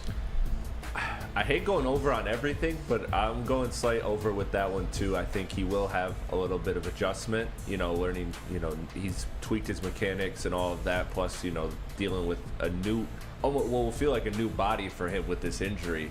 I think there could be some early struggles, but I think he'll bounce back, and I think he'll average around 34. I think that's a fair number. It's not too high. Facts. I think it's going to be over too. I think he'll have the best shooting year of his career. The floor is going to be spaced well with guys like Alec Burks and Bojan Bogdanovic. So give me the over on that one. And shout out to Zarek Cole-Hill in the Woodward Sports Chat. He says, Marvin is a beast in my career. He is. He is for sure. I average like 14 assists a game, and like 6 of them are alley-oops to Marvin. It's just, the chemistry's insane. But let's move on. Let's fucking go. This is Unrealistic Pistons fans. Bro, if you look at his numbers, they're like right. Yeah. They're right. I think he's going to have an all-star season. So 33% is my only concern. I don't think 22 points per game, 7 assists, and 34% from 3 is that unrealistic. But I can see him being like right at 33. Yeah.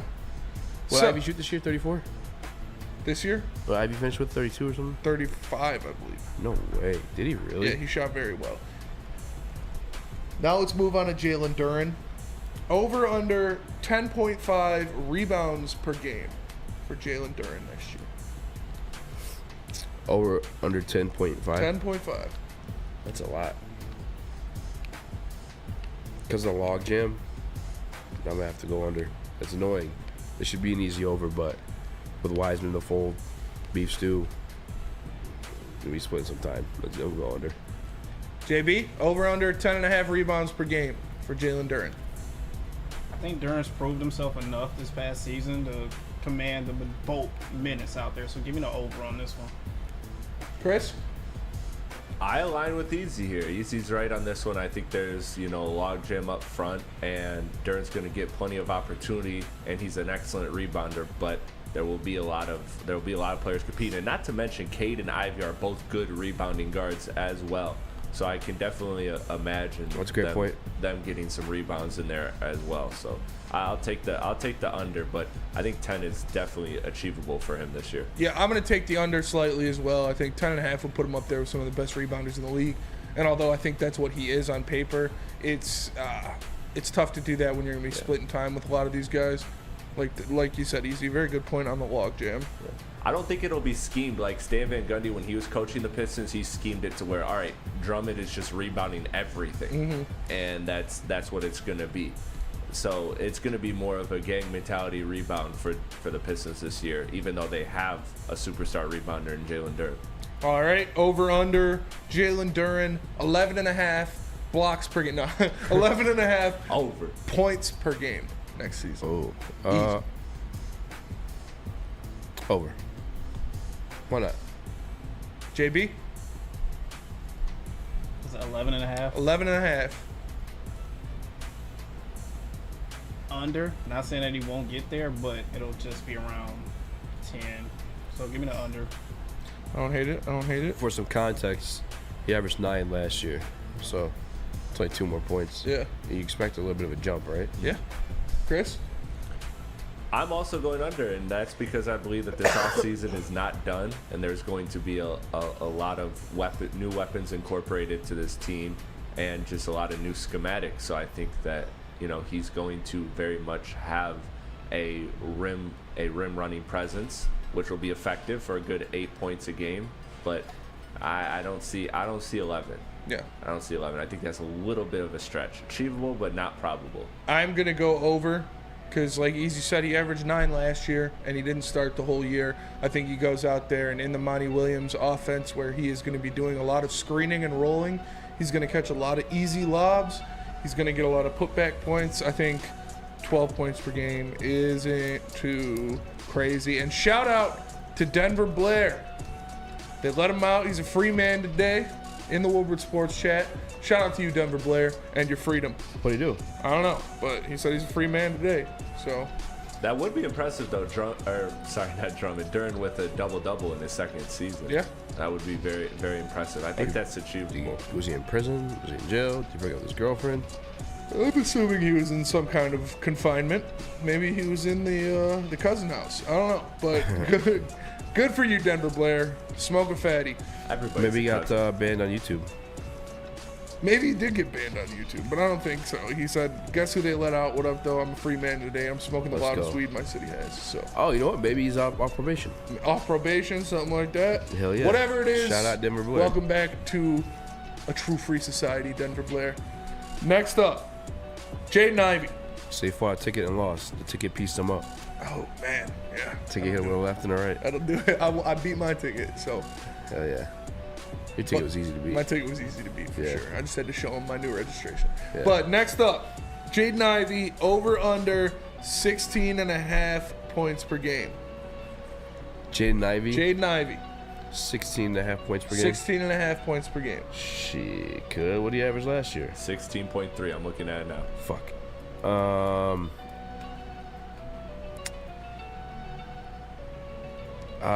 Fuck. I'll go over. Over. JB, over under 16.5 points per game. It was already at 16.3, so yeah, I'll take the over on this one. Easy. Chris. Yeah, this might be one of the easiest ones so far for me. I'll take the over. Despite there being a lot of new weapons, I think Ivy can definitely continue to improve. Yeah, I'm going to take the over as well. I think he gets a lot of time, especially kind of running the show when Cade Cunningham's off the floor. We already saw him do that with a lot of confidence last year. So give me the over on that one as well. Next, Jaden Ivey over under 5.5 assists per game. Chris.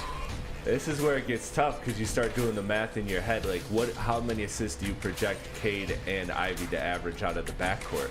And I will take a slight over on this because I think Monty Williams will create a system where both Cade and Ivy flourish, and like you kind of hinted towards it, through staggering. You know, a lot of these possessions now, they're not going to be in Corey Joseph's hands. They're going to be in Ivy's hand when Cade's on the bench, and vice versa. So I think they will both do well in assists, so I'll take the over on Ivy. JB?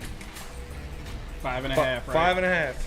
Yeah, I mean, he was already at 5.2, so this is probably another easy over for me. Over. I like it. Easy. I almost want to go under on the points, too. I'm looking at 20 shots per game. He's getting around there. I don't know if he's going to get that same situation with Cade Cunningham back. I'm going to go under just because with Cade back. I think I average right at 5. Yeah. That's fair. I mean, the thing you would go against that easy, because I agree, he won't average 20 shots a game. Yeah. But he will more efficient. Probably have better efficiency, especially particularly at the rim. He was kind of somewhat disappointing in that statement. I am going to agree with that. I'm going to go over, though, for the assists because, again, the Monty Williams offense, that 0.5-second offense, he's going to have to make a lot of decisions very fast. They're going to be running a lot of high screen and rolls, and I think that'll put him in great position to get downhill, kick it out to shooters, or toss it to the big on a lob. Final question, over under 35% three-point shooting for Jaden Ivey. Under. Under? Yeah. Not a surprise. JB. I got to go with the under on this one, too. Chris. I'm also going under. I think there's going to be some form of regression in Jaden Ivey's game. There's going to be progression and regression. I think three-point shooting will be one of the areas where he slightly dips, and scoring will be one that he improves slightly. It's weird because you think he'd have a lot more efficient shots to take with Cade on the floor, but yeah, I'm really blown away that he shot the 34% he did last year. I didn't expect that. I'm going to go under as well. Again, I think it was pretty crazy. I think he'll have a lower volume, but still just slightly under. Nothing too crazy. I think he'll be right around 32, 33%. Yeah. MVP on the team, Cade. Yeah. Yeah. Yes, definitely. Cade's all-star. So, that was the Spenny Sportsbook Pistons over-unders for today. Now let me tell you guys about Planet Fitness, because Planet Fitness is happy to say the high school summer pass is back. And teenagers ages of 14 to 19 in the United States and Canada can work out for free all summer until August 31st. If you're not a teenager, age 14 to 19 in the United States and Canada, you can pay $10.99 to work out at Planet Fitness or upgrade to the Black Card for $24.99 a month with use of all the amenities. But those teens can enter a chance to win $200,000 from Planet Fitness. All you have to do is film a TikTok video explaining your high school summer pass experience, tag Planet Fitness, use a couple hashtags, and you're in the chance to win some money. More on that at their website, planetfitness.com, where you can join, or you can join in club. It's Planet Fitness, where your fitness is essential. Love Woodward Sports? Love wearing clothes? Then you should be wearing Woodward Sports clothes. Check out our full line of merch at woodwardsports.com. Just click on shop. We have all your favorite designs, like Dan Campbell kneecaps, Woodward golf, and of course, our own logoed out merchandise. Men, women, infants, kids, all love Woodward Sports. Impress your friends. Impress your boss. Impress your dog. Buy Woodward Sports merch today. Big Boy Strawberry Fest has officially arrived, and we're here to show you the very best flavors of the season. Satisfy your sweet tooth with our deep-fried vanilla Oreos, strawberry hot fudge cake, and a slice of our classic strawberry pie. But that's not all. Cool off on a refreshing summer splash salad, or savor the flavors of our chicken Caesar wrap and strawberry bacon chicken wrap. And for breakfast lovers, don't miss out on our strawberry hotcakes or our mouth-watering red velvet waffle. Strawberry Fest is something for everyone. Celebrate the sweet season with us at Big Boy. We don't like to brag that we are the toughest sports network in Detroit, but we do have a guy named Darren McCarty on our side. Woodward Sports. What up, though, everybody, and welcome back to the Woodward Heavyweights live on woodwardsports.com. Make sure you like and share the stream. If you're listening on an audio platform, leave a 5-star review. We just got done doing the Spenny Sportsbook for Pistons over-unders. Sportsbook. I'm delivered. So, I don't like men's I no don't more. like men's no more. I am delivered. So, I'm not gay no more. I am delivered. I said I like women. Women. I don't like mans no more. So make sure you like and share the stream because it helps more than you know. After that, let's go back to the Detroit Lions for a second. We did this last year. Let's do it again this year. Positional breakdowns for the Lions versus NFC North teams. The first team we're going to do is the Detroit Lions versus the Minnesota Vikings. Minnesota. So first things first, most important position on the field, on the list. Quarterback. Who has the edge on the quarterback? Jared Goff, Kirk Cousins. Jared Goff. Get this Kirk Cousins guy out of my fucking face. Stop All right. trying to pretend he's fucking elite. I'm sick of this shit. Stop putting him in your top 10s. Stop putting him in your top 12s. He is what he is. All right, we've seen this guy play the game for a long, long time now. He's never been that. Get that shit out of here. JB? Come on. I agree with everything Easy said right there. Get this guy off the sheets right now. It's Jared Goff over Kirk Cousins any day. Chris? You know I got to go with the God, Jared Goff. Spartan Dog. Jared I'm going. Goff. No, it's Jared Goff. Kirk Cousins is overrated. He chokes in the biggest games. Give me Jared Goff. Next up, running back room. Dalvin Cook still on the team. Yeah. So looking at Dalvin Cook, Alexander Madison, Ty Chandler, and a rookie Dwayne McBride. Okay. versus the Detroit Lions running back room of David Montgomery, Jahmyr Gibbs, more than likely Mo Ibrahim, and Craig Reynolds. Man, I really was about to say something like biased as fucking. I was gonna go with the Detroit Lions, but is this based off like resumes or like what I expect this year? Resumes. Who has the better room right now? You gotta go with the Vikings. Expectation this year, I fully expect the Detroit Lions to outproduce the Minnesota Vikings running back room, both in passing and catching. But passing and catching, what an idiot. Receiving and running, but resume-wise, you have to go with Dalvin Cook. It's not even close. JB.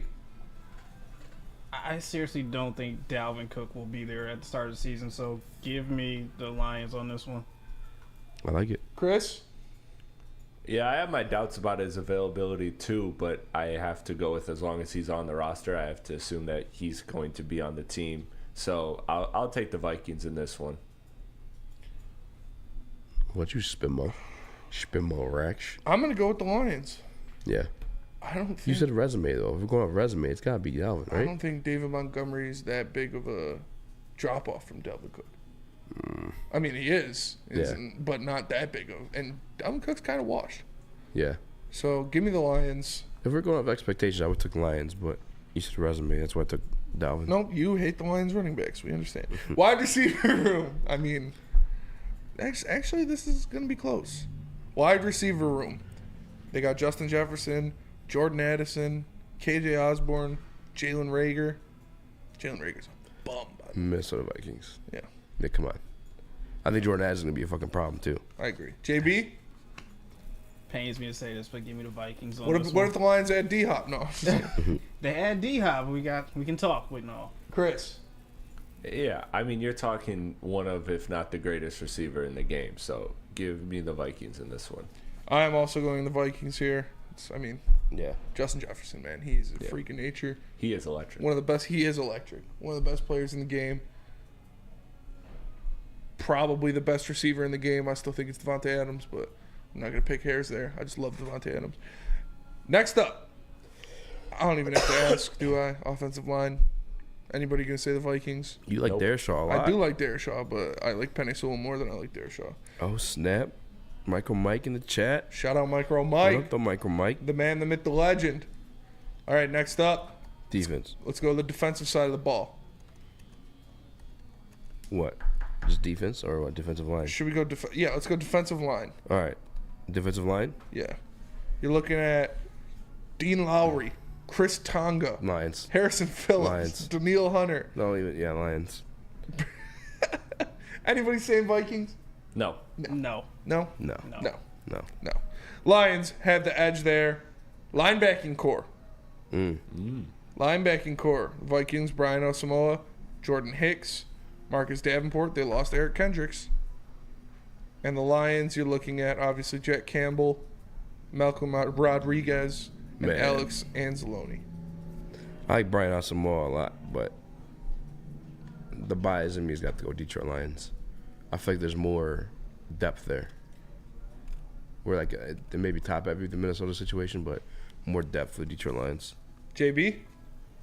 If Jack Campbell was supposed to be that guy, Spencer, that you and Matt keep talking about, I got to go with the Lions on this one. Easy. All right, sorry. Chris. I'm going with the Lions on this one, too. I think it's close, but I'll go with the Lions. I'm also going with the Lions on this one. I think they got Defensive Rookie of the Year.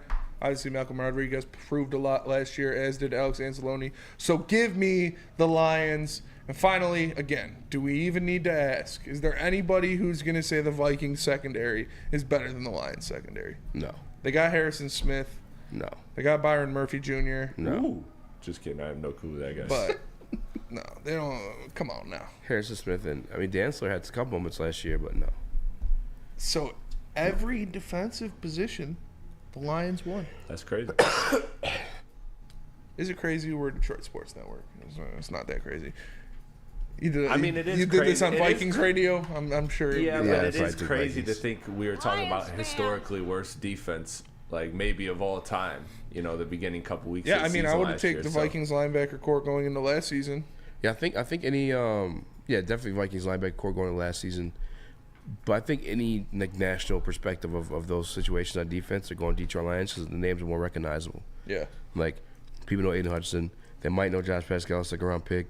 That's probably CJ about DJ, it. Yeah, they're CJ gonna DJ, know. the secondary, they're Cam. going to know. Yeah. Kirby, they got to know. He's been talking his shit. And then to the linebacking core, now you may not know Anzalone, but you know Jack Campbell's the number one linebacker off the board. So, like, I think everybody's going Lions. And losing Eric Kendricks is big. Like, Yeah. he was arguably the best player on defense. Malcolm got some hype around him last year, too, because of Hard Knocks. Like, I think, I don't know if it's like, I mean, obviously, yeah, we are Detroit Sports Network, but I don't think it's too biased. The Lions won everything except for wide receiver.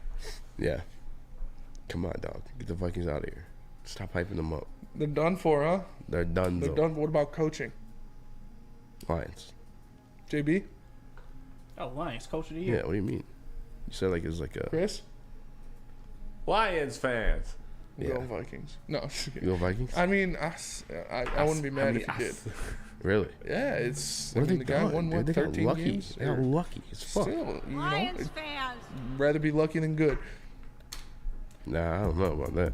But that will do it for that. Easy, tell us about Svies. I will tell you about Svies because there's a new read for them. Now that summer's here, it's important to make sure you're properly covered. Whether it's a grad party or just a group of people over enjoying the lake or pool, your liability exposure increases significantly in the summertime. Let Swiss Insurance Group review your coverage and make sure you are protected from unexpected loss. Check us out at SwissINS.com or call Mark today at 248-800-4177. It's Woodward Heavyweights. We'll be right back. We are the network for Detroit by Detroiters. Welcome to the Woodward Sports Network. Introducing the Planet Fitness Guide to getting that post-workout glow. Step 1. What's your why? More epic energy? Better sleep? Blow off steam? Step 2. Join Planet Fitness for just $10 a month and get moving in our clean and spacious clubs. Step 3. Bask in that post-workout glow. Join Planet Fitness today for just $10 a month. Join today at any of the 50-plus Detroit area locations. Have an opinion? Make sure it's seen and heard. Tweet us, hop on the YouTube chat, slide in the DMS at Woodward Sports on all social media. What up, go everybody, and welcome back to the Woodward Heavyweights live on WoodwardSports.com. Make sure you like and share the stream. If you're listening on audio platform, leave a 5-star review. Damn, I just remembered there's no fucking finals game tonight. I know. Tomorrow. You gotta wait. Go to Big Boys. It's horseshit. Get some strawberry velvet. I'm not going to Big Boys. I'm going to get my car tinted. Are you? Yeah. Look at you. Yeah. Shout out my boy Trill. My boy Trilly Vanilli's about to hook it up. Hooking you up. Yeah, so I'm excited for that. Get that bitch tinted out. New car. Throw some subs in it. Better get some Put it on tattoos. some 26s. No, I'm just kidding. Throw some D's on it. I'm leasing it right now. I'll probably buy it out. Yeah. At the end of the lease. So I love that thing, man. Yeah, bitch is nice. Yeah, it's real pretty. Real pretty. She's real pretty, boy. I like that one. But, you know, I'm just excited. I'm excited to see what it'll look like. Because there's one right there. And Broder asked if it was mine. But it's not. But it's the same car. Except it's got... Oh, no, it's gone. It was there. Say what? That's not your car. It was there. It was there. I swear earlier. it was. Black. Yeah, that midnight black. Broder, what are you looking for at Lions training camp tomorrow? You're going to be down there. What are you going to be paying attention to? You're going to be focusing more on the offense, the defense, a little bit of everything? A little bit of everything. I'm going to be focusing more on the offense. I just want to see some more rhythm out of them. You know, we keep reading these reports. The offense hasn't been clicking. Whatever. It's just mini camp. I do want to just see them out there performing. I want to see these new guys in their roles and see J-Mo. Hell yeah. Yeah. J-Mo out there. Let me know how Big Sam Laporta looks. I will. Let me know how Big Sam Laporta looks. I'm excited for him. Easy hates on him. Easy doesn't like him because he's white. I don't hate on him. This is realistic.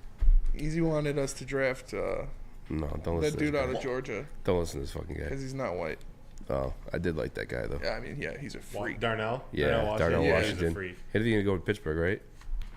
Yeah. Pittsburgh had him fall to them. They had Mike Joey Tomlin. Porter Jr. fall to them. Mhm. Pittsburgh got a nice little draft class. Pittsburgh did have a nice little draft class. How do you think of that Live Golf Tour situation? Cash is king, man. Cash is king. Isn't that wild? Fuck, like Rory McIlroy, you look like a bitch now. Like you looked like a bitch earlier, but now you look like even more of a bitch. Why is that? Because he was the one that was like, I'll never play with a live guy. Like, he was being a total fucking pussy about it. Yeah. Like, bro. Blood money. I don't give a fuck. Like, fucking Saudi prince walks up to me and says, hey, Spencer, here's 85 grand to come fucking broadcast on our network. See you guys later. Like, I'm a cheap slut. Like, that's all you gotta pay me. Like, you give me that, I'm fucking out of here. Go where the money is. Those guys were getting fucking hundreds of millions of dollars to not even play, like just to show up, let alone win. Like, get the fuck out of here. That shit pissed me off so much. People are like, how could they do that? Yeah, you get a check sitting for a fucking $200 million sitting in front of you and tell me you're not gonna take it. Wasn't our boy Leach like anti-live for a minute? Yeah, he was. Yeah. It ruins the sanctity of golf. Yeah, why were people saying that? I don't even understand. Golf people are weird, man. They are weird. Golf elitists are weird. Weird as fuck. It's golf. Bro. Yeah. Hey, who gives a fuck if somebody else is golfing? Like, chill. What? No. I don't get like the beef. I didn't get what the beef was. No, you do gotta be like, I understand some of it, like the respective shit, but like when golf people get mad at like people wearing shorts. You're not allowed to wear shorts? Like, on tour, they're not supposed to wear shorts, but, like, that was one thing. Phil Mickelson wears shorts, don't he? Yeah, he wears tour because he's in the live. He didn't wear shorts on PGA Tour. Oh, you're not allowed to in PGA? No. I could have swore I saw his fucking... They, like, lightened up on it this year because they fucking lost 6 of their top golfers. We were at the Rocket Mortgage Classic. I was, like, looking at his veiny-ass fucking calves. Oh, yeah, his calves are huge. Yeah. But people get fucking pissed off about that. You're not supposed to wear shorts on tour. Like, shut up, old man. Fucking, I get it. You've been golfing for 70 years. Like, fuck you. I didn't know that was a thing. Like, you couldn't wear shorts on any, like, the PGA tours. Yeah, you weren't supposed to. We did a bit one time. We went to Fort, whatever. The worst. It was like the worst. Remember? That's what it was called. Oh. Like the worst. Yeah. It was called, But we totally unintentional. Bad name for yeah. My shorts were ripped. Yeah, and the zipper is undone. You're like, dude, you gotta tuck in your shirt. What are you doing? Yeah, that was a good bit. That was a good bit, but unintentional. That was real life. Yeah, and we were shotgunning beers. Yeah, Maddie got pissed off at us that day. Yeah. Didn't care. Look Don't who's care. still here.